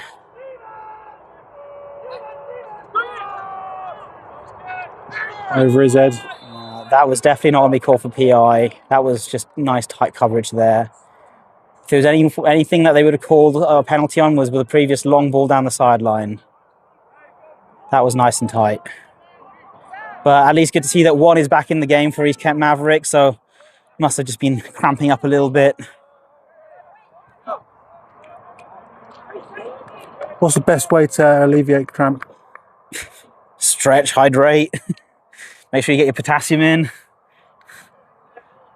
Usually, the best way to alleviate cramp is making sure you prepared it well enough the day before. It's the classics you see, especially in summer ball. It's hydrate all week. Hydrate all week. Don't just hydrate the day before. Oh yeah, you have to. And let's say at the Lancers, we talk. Like when we practice on Wednesday night, and we talk about hydrating from the Wednesday. That's weird because I play Div 2 football, and normally on a Wednesday night we'd go out and dehydrate ourselves. Well, at least you hydrate after that. You should be okay. Here we go. Kick is away. End over end. I love someone on the Oxford Saints sideline saying every single time, "It's blocked." I'm going to call it there.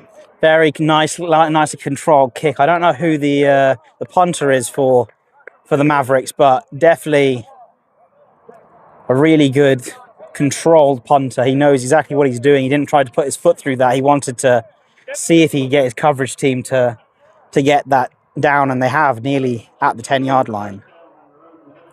So from their own 11, last time the Oxford offense came on the field, they managed to drive quite a solid length of the field and put points on the board and take this lead as it stands 20-14 right now. What were you doing in 2014, Tom? 2014, that was my second year at university at Loughborough. I could say my second year at... No. Oh, my goodness. And I mean, you have to love the effort there from number 85 of the Oxford Saints to dive for that ball. And to be fair, it wasn't actually that close. That was fingertips. I didn't think he was going to get to it, but he nearly did. Do you know what I'm going to quickly check something, if that's okay. But yeah, 2014, I was second year at Loughborough. And yeah, playing for the students. We got tight end trips formation here from the Saints. Oh, Bobble, get a hand on that. I think EKM might have that.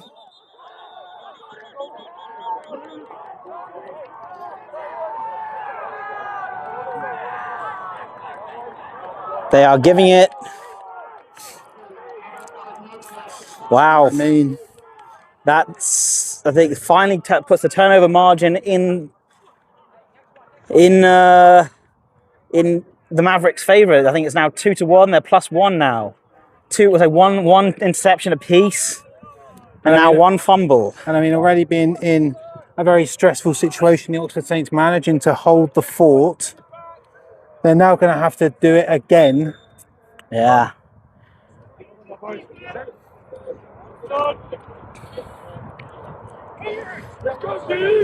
Just a mistake there again. It's not. Yeah. Not East Kent forcing the Oxford Saints into these positions. It's the Oxford Saints themselves shooting themselves in at the foot.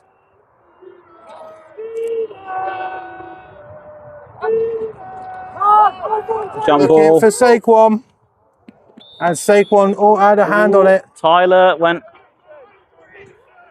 I tell you what, the concrete here at Tisley Park is not. The concrete. I've never It's seen taking bodies today. I've never seen so many players hit the concrete here. Yeah.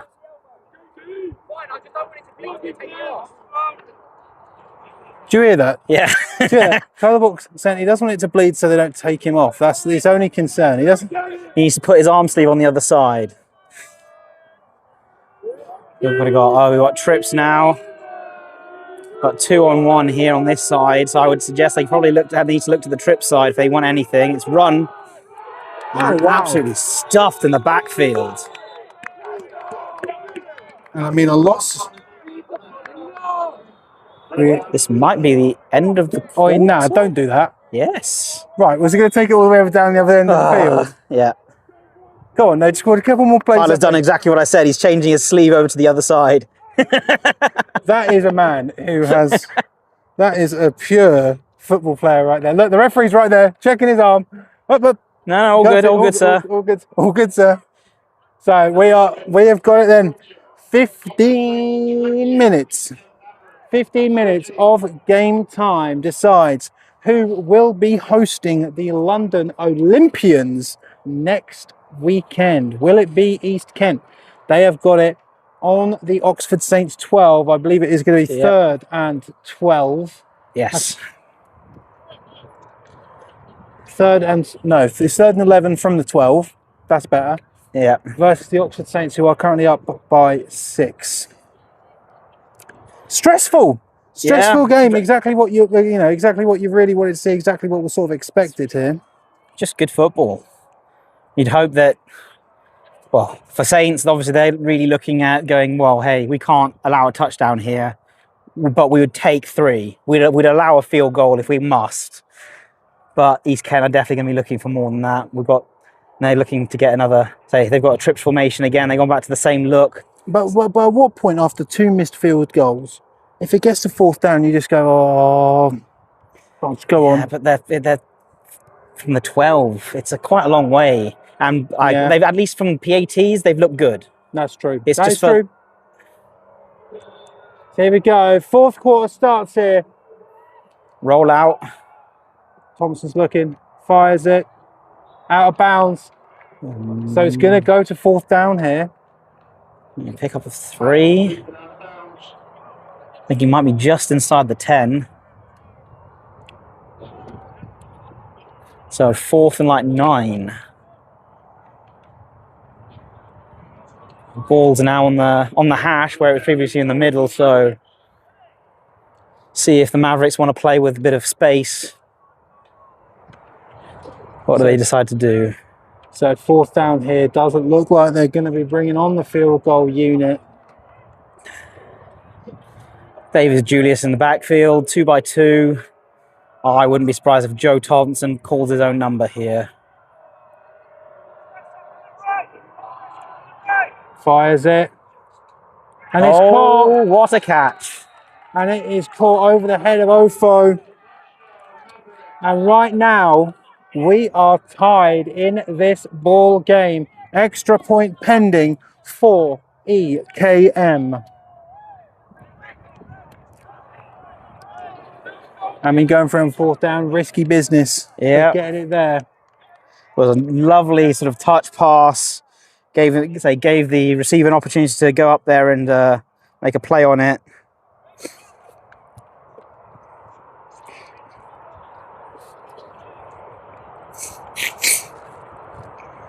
So here we go. For EKM to take the lead in the 4th quarter. Kick is up. Looks good. And kick is good. And the score right now, 21-20 for the East Kent Mavericks. East Kent Mavericks 21. It looked like it was a sort of slant wheel combination from that side, and the wheel player. So Victor was in a very, very good position. Just didn't manage to get up quite high enough to bat the ball away. And I mean, let's be completely honest there. The fumble from Oxford killed him dead there. Yeah. And if this continues for the next 15 minutes, the East Kent Mavericks will be back exactly where they were last year, playing for a spot in the Premiership against a team they have beaten once and lost to once. But before we lay the Oxford Saints to rest here, we still got at least 14 minutes, maybe even longer. We've got plenty of time to play. I just wanted to make it dramatic for all of the people listening. Yeah. Make it dramatic. There is more than enough time here for the Oxford Saints to take this one home and host next week against the London Olympians. Ball is away. It's going to drop short a little bit because of the wind. I don't know if I was going to There's a pick good it up block here. there. Oh, there's 2 Saints players that ran over each other. Oh. There's a East Kent Maverick down and looks like a decent bit of pain. So we're going to pan across here. Injury timeout. Now, ladies and gentlemen, of course, we want to say that this live stream is sponsored by Here's Cop and Balls American Football Repairs. If you have got American footballs that have been unloved, sad, you've left them in your garage, you're at university and your kit sec has left them outside in a plastic bag, then Ian Hiscock is the man to turn to, because he has been able to bring balls back from the brink into fine playing shape. Or even if you just want some customizations done on your current game balls, Ian Hiscock is the man to go to. Yeah, he did some for me. He did one for me. He put some purple laces in for myself to say for Loughborough, for that for me. He's done plenty of stuff. And yeah, I mean, some of the stuff he's done. I mean, head over to his Cock and Balls if you want to have a look at some of his past work. So remember, your balls, his hands. And yes, he does pay me to say that. Unbelievable stuff. So. And he always looks dapper on the sideline. He does, yeah. He does, yeah. I mean, right now, I mean, is there any sort of catharsis here for Oxford Saints that you know that that score was put upon you by more so yourself? Yeah, that's the frustrating thing. It must be, because they haven't necessarily, East Kent haven't necessarily earned their way back into this. They've been kind of given it, and as a good team should, take the opportunities that are presented to them. Yes, of course. But they haven't really driven the length of the field to have to score. So, yeah, looks like we're getting back ready to play here. Now, 45, we've got the interception for East Kent is Harry Colborne, I believe. Thank you, Adam Lillis, for that. Thank you, Adam. Oh my Jesus Christ, that scared the life out of me. Need you to keep telling us these numbers. Yeah, please do. Tell us all of them. So, Leachy's looking. Leachy fires. I don't know who. Oh my Lord, and it's going to be an interception for East Kent. Is it going underthrown back to the Trey other way? Lumsden, but he might go all the And way. that is going to be a touchdown. And that is going to be a touchdown for the East Kent Mavericks. 2 in quick succession, which may be bringing a a regular foe back to the ranch next weekend to determine who is playing Premiership football next year. Give me 1 second. I'm trying to put that score on the board. It's a shame that the ball ended up looking like a little bit underthrown there, considering the wind was behind Lichty's back. You'd have thought it might have gone a little bit further, and I think, say, Trey Lumsden, the intended receiver, expected that as well, and he'd beaten his DB, but unfortunately enough, it just fell a bit short. So, to kick it through, to make it 8 points. Kick is up. Kick is good. And just like that, the fourth quarter has only been alive for maybe 2 minutes. But within those 2 minutes, 16, 14. 14. 14 points for the East Kent Mavericks. And now the Oxford Saints find themselves behind the 8 ball. Again, lots of time left to play. But now a touchdown and an extra point away from drawing this game. We did say question if East Kent had sort of the metal as such in games where they're behind, if they are able to come back, and so far they've proved it, which is great to see. That's what you need from a team that's going to play at the highest level.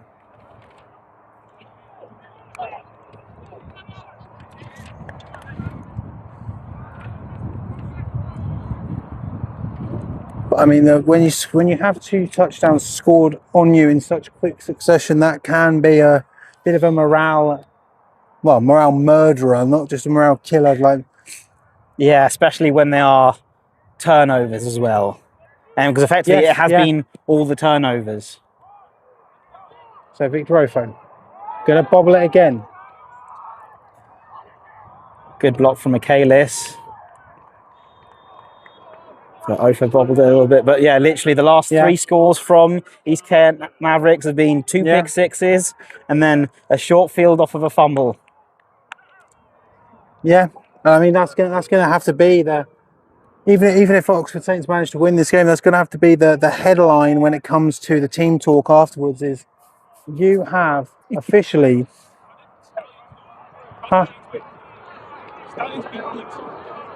Why? Apparently the Wembley Stallions have beaten the London.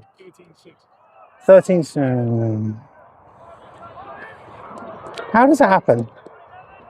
Doesn't that mean the Cats are still alive, technically? I think it might be. Yeah, I think the Cats are still alive then. Because it's split Stallions next week as well. No, I think it was it this week. Run from David there, nice a juke. Oh, he's still going. I mean, putting the team on his back there. What a run! And that is going to be enough for a first down. And I mean, pinballing. I mean, that's how you get the team behind you after 2. No, what do you make of all of the East Kent, or the last 3 East Kent Mavericks scores coming off turnovers for the Saints? Yeah. Yeah. Yeah. So you can't hear him, and he said, "Get good," I think is what he said there. Yeah, is what he said. That's weird. Feeding David now. There's a little bit of a toss sweep, but not as many yards for sure. That was maybe 2. Are we going to be going backwards potentially? I don't think so. David checks out of the game with 2nd and 9. What formation we got here? We got Trey, so tight end trips to this left hand side for the offense. Pass again. He's rolls. He's rolling out. Looking for one of his looking for Britain, and if the Oxford Saints sideline is anything to go by, he's going to catch that bang on midfield, which is going to bring up a first down for Oxford. Again, Oxford need to keep this momentum up, not force anything here, because they're rolling down the field when they have got an 8-point deficit to come back from. The rollout is often a very good way to protect your QB and sort of single up receivers. So I wonder if they go to this a little bit more. No, I'll go back to the run. Ooh, he's going backwards a bit.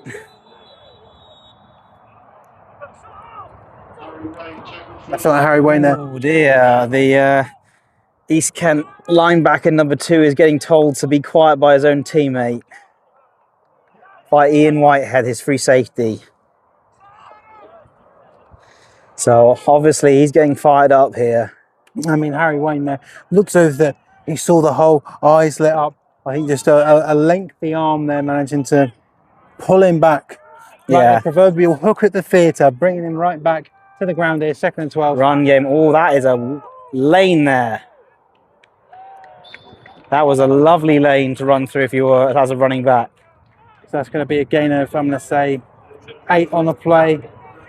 Yeah, like almost 8 yards on that carry. There's Maverick. Oh, he was just slow to get up, but he's up now. So 3rd and 3 now here for the Saints. Got trips nub formation, trips to the right, tight end to the left. You hear the East Kent Maverick coach is saying, watch the ball, trying to draw him offside. Cover 0 look. Whoa, it just sailed on him, but there's a flag down, so I wonder...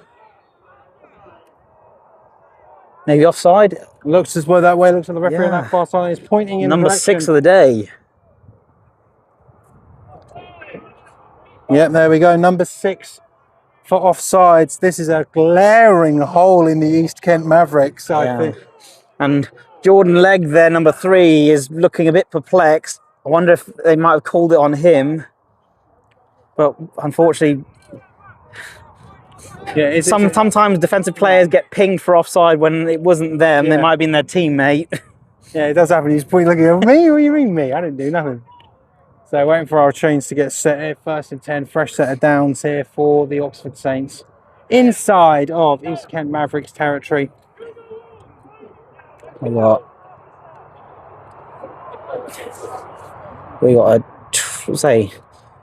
it's a kind of oh no, it's not. It's a got tight end here to the left hand side. I thought it was a tight end trip, but it's not. Leachy fires. Oh, he is open, and we are not seeing any flags. We go, no flags. Touchdown, Oxford.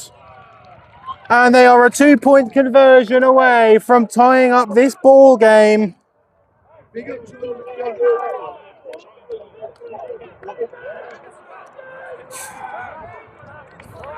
And just like that, the Oxford Saints are within a breath of drawing up this football game. For a moment, I thought he might get caught, or he might. It looked like he was coming up a little bit lame to a certain moment. At a certain moment, but what was that Madden clip where he breaks his leg but still makes it in? Yeah. Here we go now. So the 2-point conversion here to draw this game up on the absolute edge of your seat. Wing tray, back corner of the end zone. He's wide open. And Davy Michaelis gets it, and it is good, and we have a tie ball game. Flag comes in at the end. I'm going to assume that was probably on something that East Kent have said, because someone...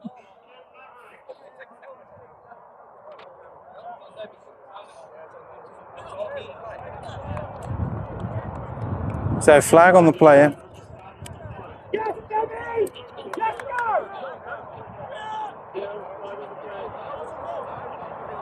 I think East Kent are saying that there was an ineligible player downfield on the pass. That's what they're saying, and it is what they're calling. Very, very late call there, I'm not going to lie. And after, it sounded like Jordan Legg had mentioned it to the gentleman who's got the ball. So I am a bit surprised by that he actually listened to him, or it just took him a little bit of time to process what he'd seen. Interesting. That was But Obviously, it's not a penalty that you can call at the line, but to call it that late, yeah, that seemed like. But they're going for it again here. I thought I heard Ian Hiscock say just take the one here. Allows them to open up the field a bit more, you could argue. yeah. Good protection. Nah, look like good coverage, but I think Zach Book might have just been flagged for. I think he said something to the ref.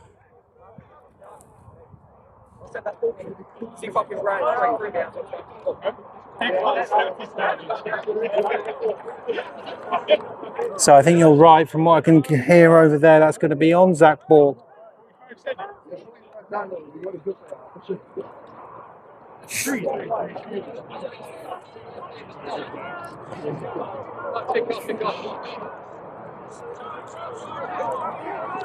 (26-28) is the score now.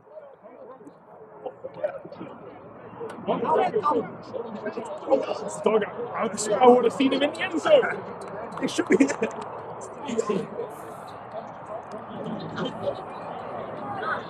Why was it complete?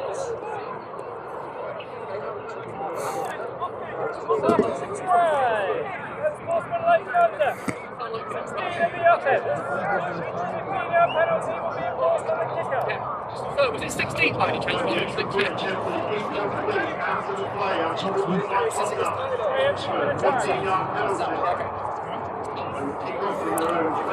So here we go now. What do you make of this, Tom? Tom's looking back for this ineligible man downfield. I'll be honest. I think that is Jordan Legg being a very. He might have just managed to get it a little bit, because the O line, no one's further than the goal line. That's no more than 3 yards downfield. So I think, unfortunately, the Saints have been robbed there a little bit. Because usually they say the offensive line, anyone who's covered up, usually get about 3 yard grace. Well, here's the thing, right? I mean, given that we had one of the players say on a spectacular catch earlier that a ball may have hit the ground, I think that's probably 1-1 there. I think that's probably 1-1. But the Oxford Saints are down by 2.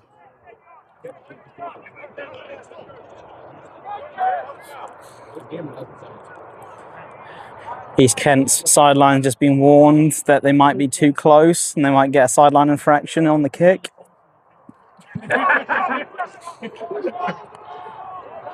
It's good area. He's got press 53 into Oxford Saints territory.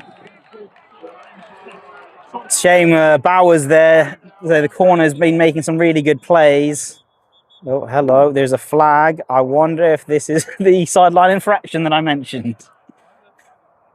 Sideline infraction. It might be sideline infraction.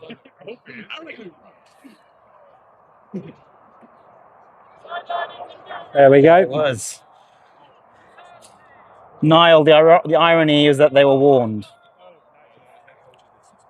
be fair, that's the first one. So Tom had the good sense to make sure that they were warned. They were warned, and they simply flagged. Did not listen. So that is going to go from being in the Oxford Saints side of the field to the East Kent Mavericks side of the field. Yeah. So it's going to be interesting to see how much time we've got left here. We're a 2-point ball game here. Yeah. One of these teams is hosting the London Olympians. That we do know. We've got trips into the boundary. Here we go. This could be. Let's see if it's another run play. That's what they did last time when it was trips into the boundary like this. It is a run play. It's a QB run. I mean, 51 of the Oxford Saints was right there, but just couldn't grasp his hands together, create enough of a vice. But he's gonna not worry too much about it, because it's only going to be a gain of 2 on the play here. I mean, generational levels of locking in is needed here from both teams, and when it's this close, If either team win it, you're Another not going to cover zero complain. look. Stretch. 79 there on the tackle. Absolutely fantastic job there by Oxford. Going to have a couple of Mavericks down. Their O-lineman, number 77. He was the guy who went down earlier on in the game.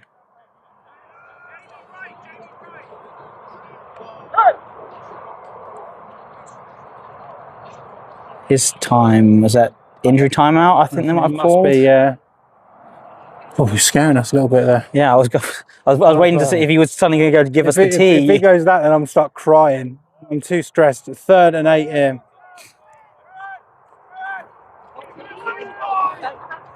Two by two. Looks like Saints are in a sort of cover 1 look here. See if they bail out of this into cover 3. No, it looks like they've stuck cover 1. Look in. Over the head. Great leap, but just out of bounds. You know, it's one of those ones where close enough. If you had a few more broccoli stalks, yeah, maybe you could be able to reach that. But that's exactly what the Oxford Saints want. They're after not getting their 2-point conversion. Dubious status. Baffra.info, of course, if you want to become a referee. Yep. Please do. We need more officials. 4th. Because I think how many do we have today? We have 5 officials here today. 1, 2, 3, 4, 5. Yeah. Yeah. Obviously, we can have up to 8-man crews. So This is right. After doing the EFA show with head of EFA officiating Frank Christensen, him explaining to me how difficult it is. Bobbled, but away. Gonna settle. Gonna take it. That was brave. That was brave. He was explaining to me it seems like a difficult job when you've got 8 guys, let alone when you've got 5. Yeah. I have refed a couple of sort of Saints pre-season games when obviously Baffra don't often provide refs for them, and it is a hard task. Right. So I'd imagine probably what we said, maybe 8 minutes. Would you say? Potentially, yeah. I'd say potentially under that.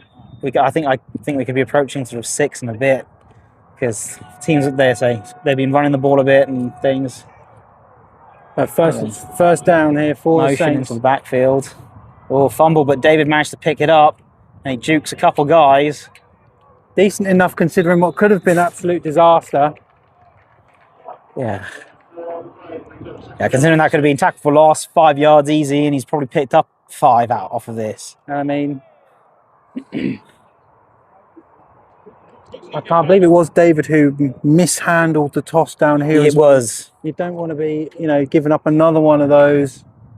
That's the sort of play that haunts your very being. Yeah. 2nd and 6 here for the Saints. Same motion, feed David. And a big hit, but he is going to have enough for... First down. Enough for an Oxford Saints first down. And clock rolls. And do you know what's starting to worry me here for both sides? The wind here is starting to pick up here, potentially when we're down and there's this little between these two teams. A field goal could be deciding who is welcoming the Olympians. Ball out. It's the turf. Tim sort of putting his hand out and patting his chest, saying, "My bad," to Trey on the pass. Didn't get it to his hands where he wanted it on the tunnel screen look.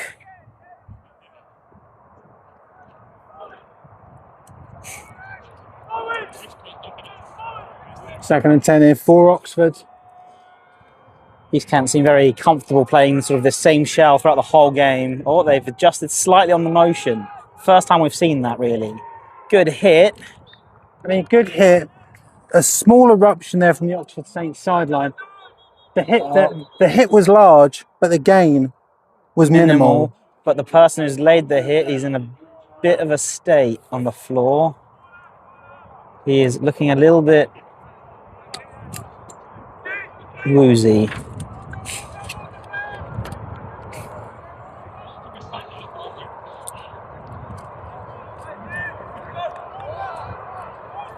So referees timeout. Again, once again, don't like seeing anyone injured. Gives the people on the field the time to hydrate. And I tell you what, the sun is bearing down gorgeously upon Tilsley Park. So it is much needed. I'm talking about, I'm getting thirsty, Tom. Yep, I am definitely getting parched. I've simply made myself thirsty there. I'm going to attack the vending machine as soon as this game's over. Yeah, I forgot I had a bottle of water in the car. I should have brought that out with me. That bottle of water in the car is now going to be scalding hot. And I tell you what, I mean this, there is nothing more disgusting on this earth than hot Volvic summer fruits. Oh yeah. It's a vile combination, but sometimes when you get back into your car after covering football games, it's all you've got. You need to simply.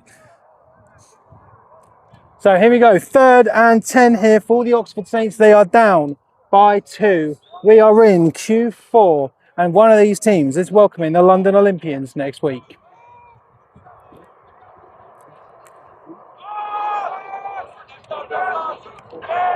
Almost Nearly disaster. off.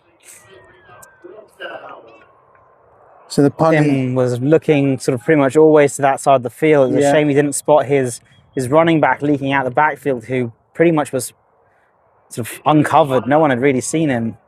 Fortunate enough, the defenders got up. Don't know what you think. I think he's got up. Yeah, he's got up. So the punting unit now for the Oxford Saints comes onto the field. They're going to need to force something here, as it's now the Saints versus the Mavericks versus the clock.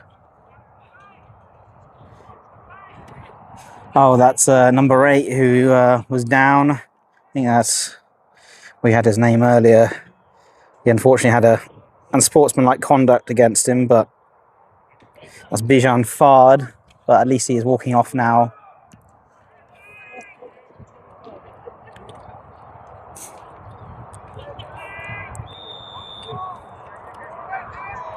Here we go, 4th and 10. Punt is away.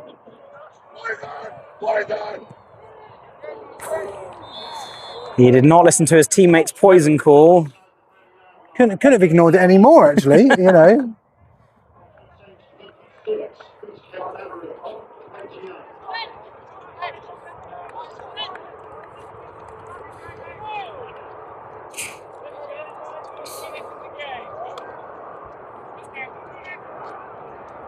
Right, gents, when are you going to ask how long's left? You said something minutes to the end. Yeah, I literally just heard the same, but I didn't manage to catch it. I hate you so much, man. Something minutes.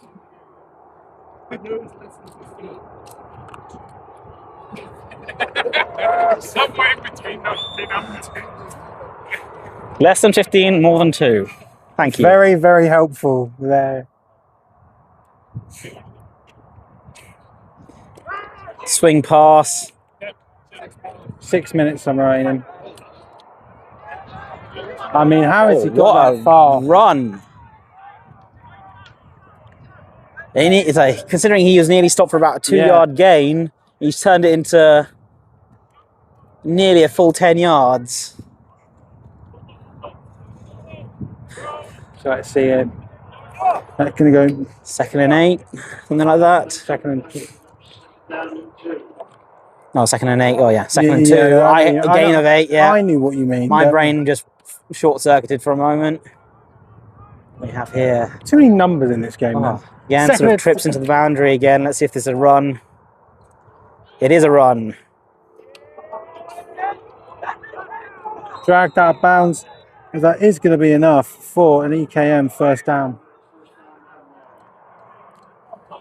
A little bit of a different presentation of the trips. It was a tight end and wing back and then a receiver out there.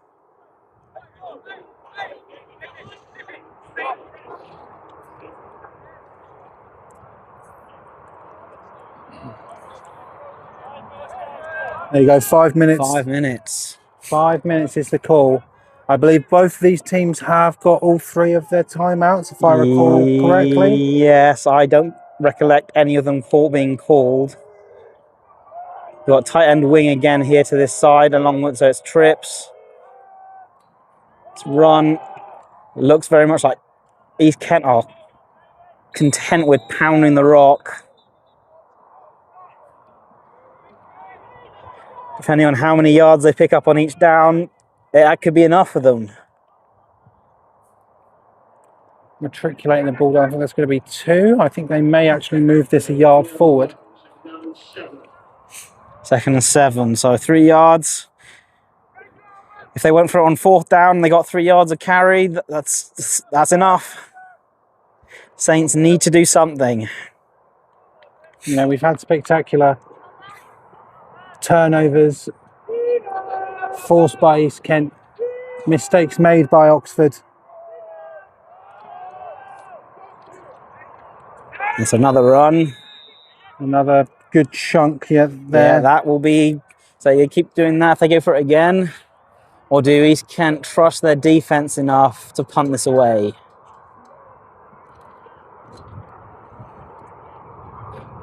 They look like they're staying on the field. I think it is just 3rd down. Or is it 3rd down, or Yeah, they'd it is, already yeah. changed the down marker earlier? Yes, they did it too quickly for us. 3rd and 4 here for East Kent. Saints again in sort of a cover 0 look. So if I was East Kent Mavericks, I want to put a dagger in the heart here, some kind of crossing concept, some crosses would be good. Well, they managed to get them to jump offside. That works as well. And it's an interception. Interception for Tyler, which would be, I think, his 9th on the year, but it's not going to count. No, I think that's going to be enough there. Yep.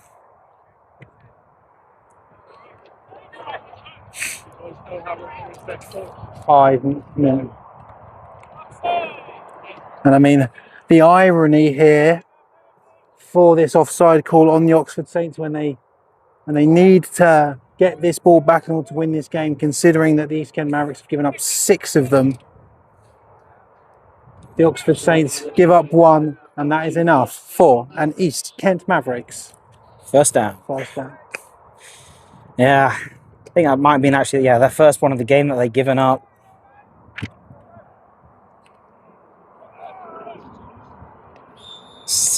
East Kent going back to the same formation that's been serving them really well.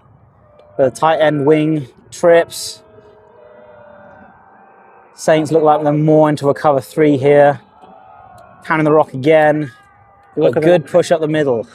Look at that run there. That looks like it's going to be at least 5 on the play. Yeah.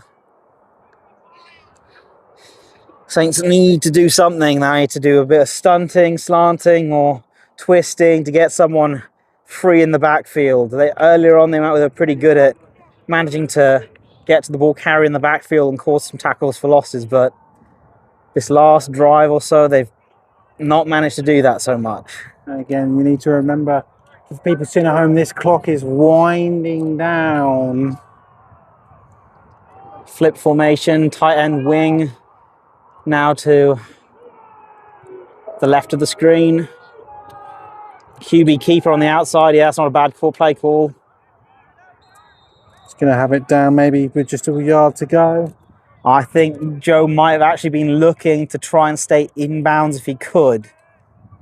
He didn't look like he was too bothered about going out of bounds. He looked like he wanted to try and see if they could take him down inbounds to get the clock to run more. 3rd and 2. Head coach Innes Cox urges his team to not have the same fate befall them as the last one. And that is the 2-minute warning. All 3 timeouts available. That is the 2-minute warning. 2 minutes remaining in the game. 2. I mean, if you are the Oxford Saints and you lose this football game, you're going to have to look in the mirror, unfortunately. Yep. You're going to have to look in the mirror. They will, but East Kent have done that for a number of years now. They've been the ones looking in the mirror, so that is more what the Saints needed. But it still looks like it might be a first down. Flag on the play. Great catch there by 44. Yeah. I wouldn't do that though. I think No. I feel like that in itself could draw a penalty. Yeah. And that looks to be on East Kent. Yeah, the way he reacted. And now this could be the flag of the day for the East Kent Mavericks. One thing to be considerate of is that any players After the play, unsportsmanlike, face face mask. mask. Oh, on the defense. And there we go.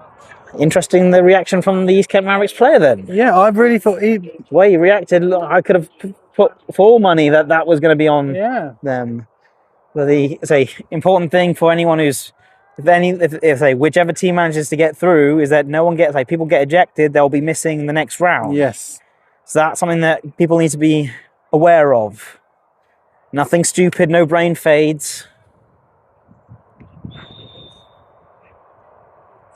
So now down at the 23-yard line of the Oxford Saints.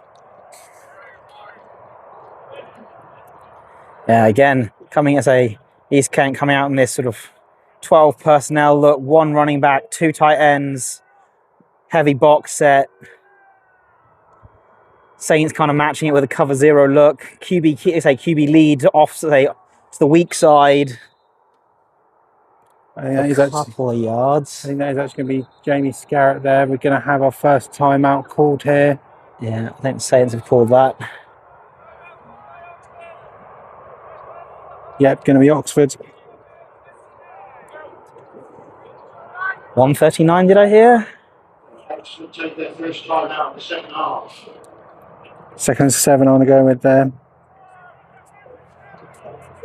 Second down and 7.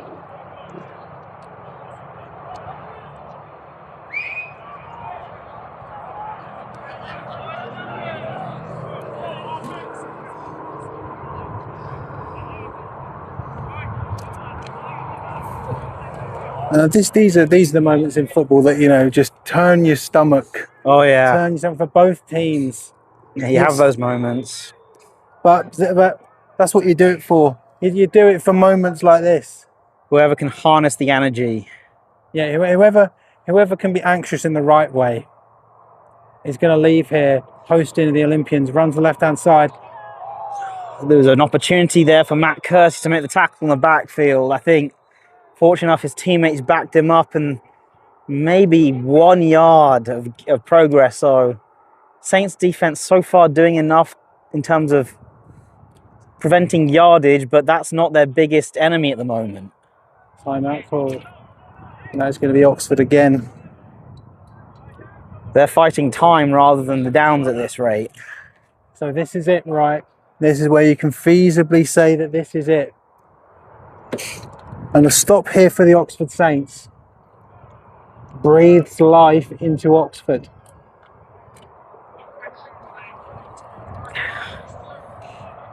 A first down here. There's a new offensive lineman that's come in for East Kent Mavericks. 77 has come out.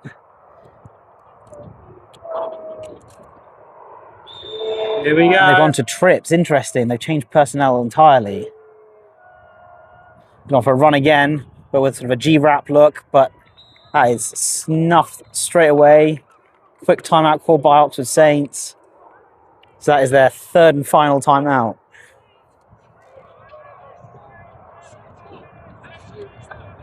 $1:17 left. 4th.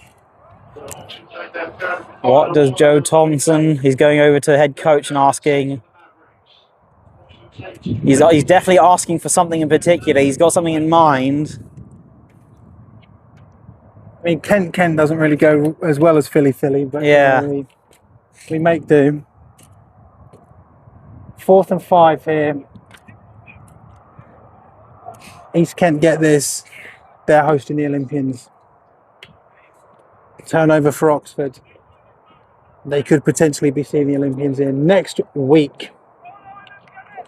We also know that up in the north, the Yorkshire Rams beat the Leicester Panthers.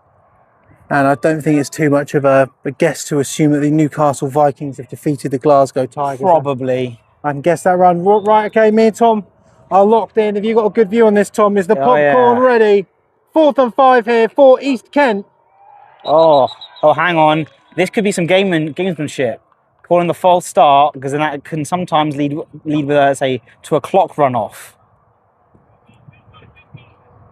So we hear the field goal unit coming on.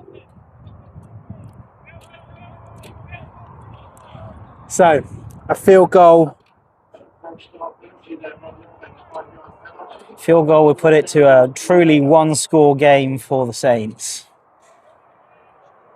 And it's the field goals for East Kent at this point have all missed. However, they've all been down the opposite end of the field. Yep. It's far, but if this isn't made, all the Oxford Saints need to take the victory is a field goal, but they remember they've got no timeouts remaining. This all has been kicked from about the 32-yard line, so it's about 42 yards, kicking into the wind. And it is good. So, I mean, Pressure kick. Considering last year the pressure kick did not go the way of the East Kent Mavericks, there is some level of catharsis there that the field goal could potentially be the difference maker here for the East Kent Mavericks.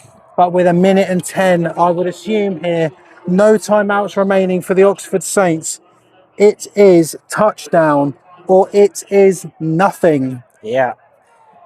It'll be interesting to see what the offensive coordinator, Ian Hiscock, can dial up here. There's obviously no timeout, so got to either get first downs or out of bounds. Also, you ideally don't want your kickoff play to take too long either, to chew up a lot of clock. So it'll be interesting to see what East Kent decide to do. They might decide to, instead of trying to kick it deep, they might just try and sort of squib it along the ground and make it really hard for Oxford to pick up and return it. So here we go, 23 of EKM to kick it away for what is likely our final time today. We've got 1 minute left to decide. That's exactly what's going to happen there. It's going to be one of the balks. I think decent enough return there. Yeah. Let's see how well drilled this Oxford Saints offense is for they win their 2-minute drill. You can hear Greg Kennedy shouting for his team to move with pace. And if you're a big boy on the O-line, I hope you've got your cardio steps in, because this is it. This is it. If I'm an Oxford Saints, I'm turning away. I cannot watch this. But as a commentator, I think I'll try my hardest. Leachy empty, Leachy deep down the sideline to Trey Lumsden. Underthrown a little bit of hand fighting. And a flag all the way in back. the backfield. I mean, Trey Lumsden, another exceptionally close to getting that made there. Let's have a look at our referee.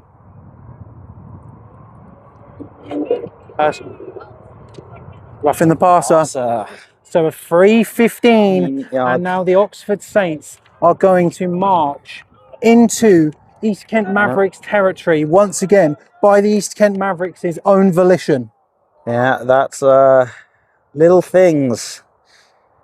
I think, so for the most part, it's a very silly penalty to have. Earlier on in the game, as a defensive coach, I can take it. We want to impose ourselves on the opposition, but at this stage of the game, we can't be taking silly penalties. Timeout called by East Kent. Potentially. Oh yes, they have just now. Some missing personnel. Timeout called there by East Kent. I believe that's going to be their second, if I recall correctly. Potentially. I don't know if they called one early.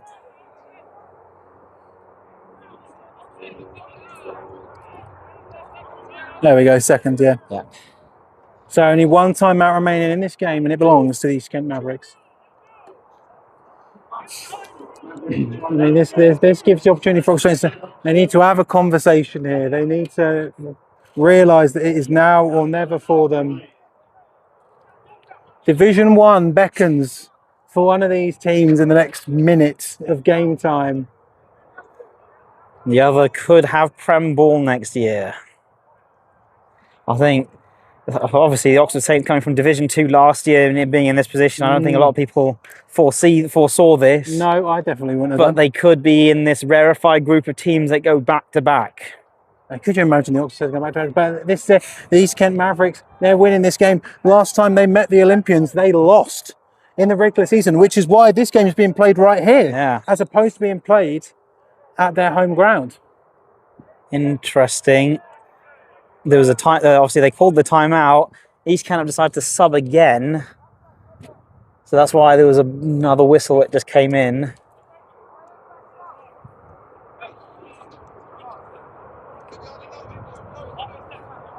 So, our wire referee having a conversation with head coach Greg Kennedy and Ian Hiscock of the Oxford Saints, as we can see here.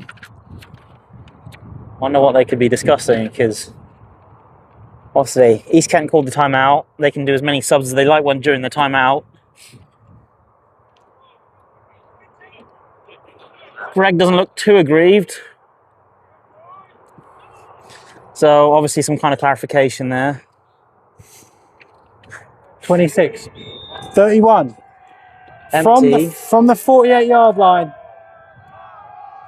Leachy fires and almost picked off. He needed more in the throw if he was trying to get that to Trey Lumsden there, who was running the post. But there's no one there otherwise.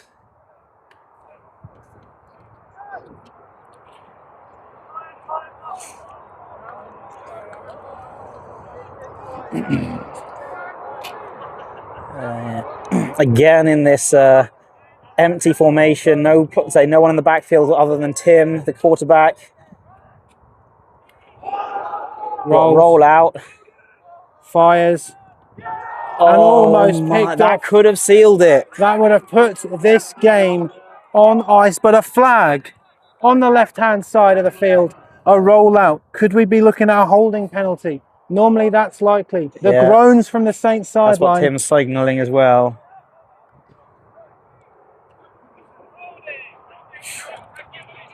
No, it's against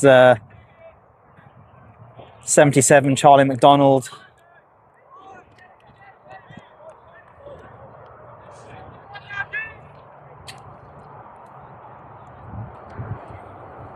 Here we go.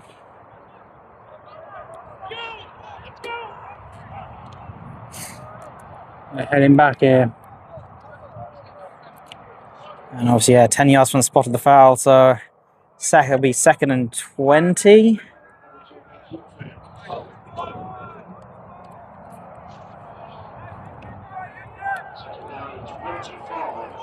$25? Wow. That's not 25. It's not though, is it? No, it doesn't look like it. Leachy fires. Oh, that could have been PI.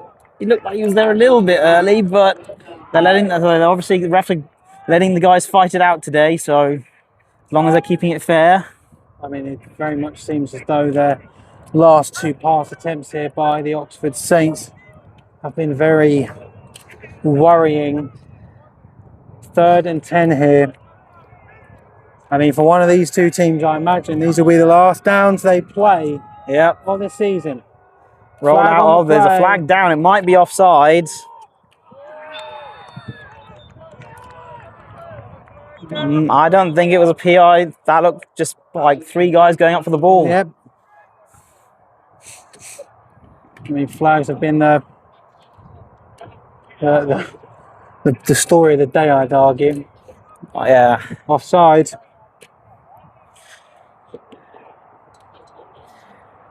The London Olympians, you know what you're doing against. If you're facing East Kent next week, you're going on 2 and 3 a lot. Yep. 3rd and 15 now for the Oxford Saints. Someone's welcoming the Olympians. Someone is. This we know. Leachy. That was definitively early contact, and that was not thrown. That was unbelievable. And a penalty flags on. And now we're getting multiples from all over the place. Right, but the white cap is asking for feedback on this.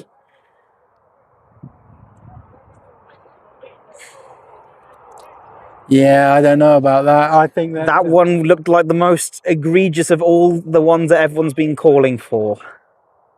That looked like early contact to me. Jordan Legg needs to get out of there. I know he's a captain, but he needs to stay away.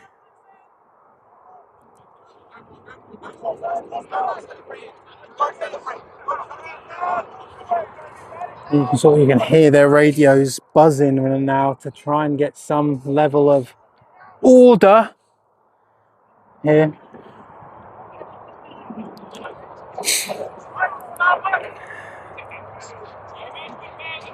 Here we go. It was fast interference, yeah.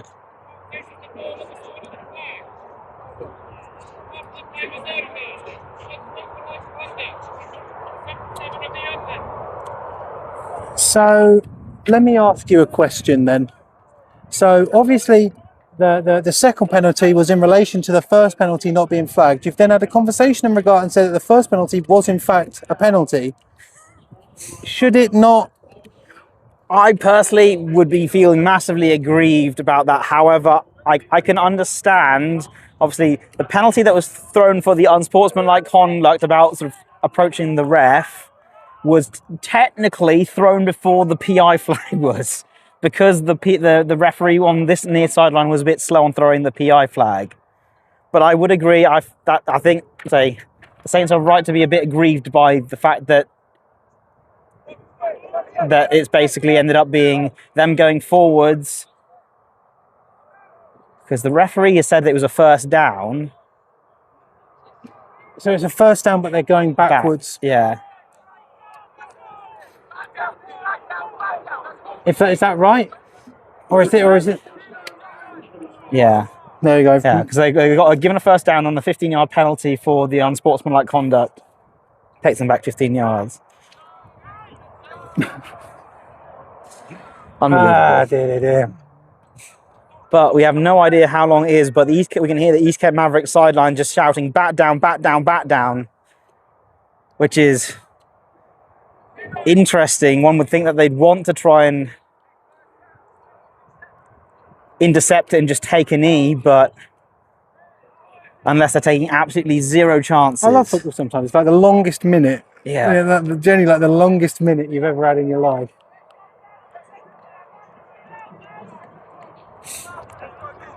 But I suppose it's first down, which means there's still life in Oxford, but they're... No, sorry, it's not a first and... No. Interesting. Well, what the sticks are, they're saying it's first and 10, not first and 25. So I think by the looks of it, they've given them a first down and then moved the whole set of sticks back 15 yards. So they've lost about... How many yards? Have they lost any yards? I don't know. About, 8 to 10. Who knows? Let's lock back in. There's less than a minute to go. Empty. The wind is blowing. Leachy fires. And it's intercepted. That is exactly what they needed to do. He just needs to get down.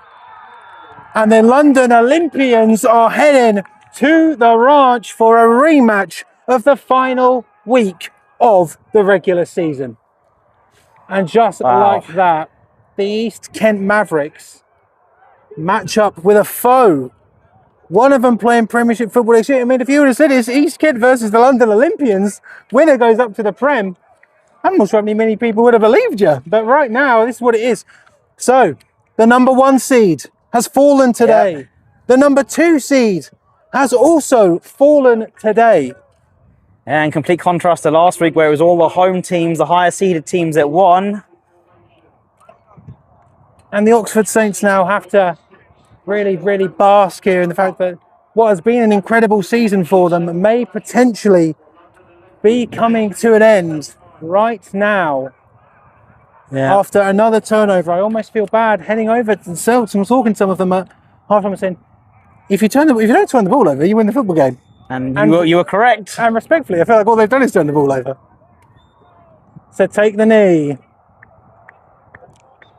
And there we go, ladies and gentlemen. The East Kent Mavericks are hosting the London Olympians next weekend. The winner of that game heads up to the Premiership, a team that have been called Prem ready for multiple years versus the London Olympians, one of the biggest dynasties in British Absolutely. American football, potentially going back up to the highest level. It's going to be an interesting one. But well, that's next week. For this week, this was as even as advertised. This was down the middle. But ladies and gentlemen, the Oxford State season comes to rest. And the score, August 9th, is it? Today is August 9th. August 9th, the year of our Lord, 2026. The Oxford Saints, 26. The East Kent Mavericks, 31. Ladies and gentlemen, my name has been Chris Debbo. I want to thank Tom for joining me for some fantastic commentary today. Hopefully it's not the last time that I can drag Tom along to something like I'd this. love to do some more. But ladies and gentlemen, what a game it was. And we want to thank Hiscock and Balls in Hiscock. Get your American football done at his. And we want to thank Jamie Scarrett coaching as well, our sponsors for this game. One more time for the winners, the East Kent Mavericks 31, the Oxford Saints 26. We'll see you.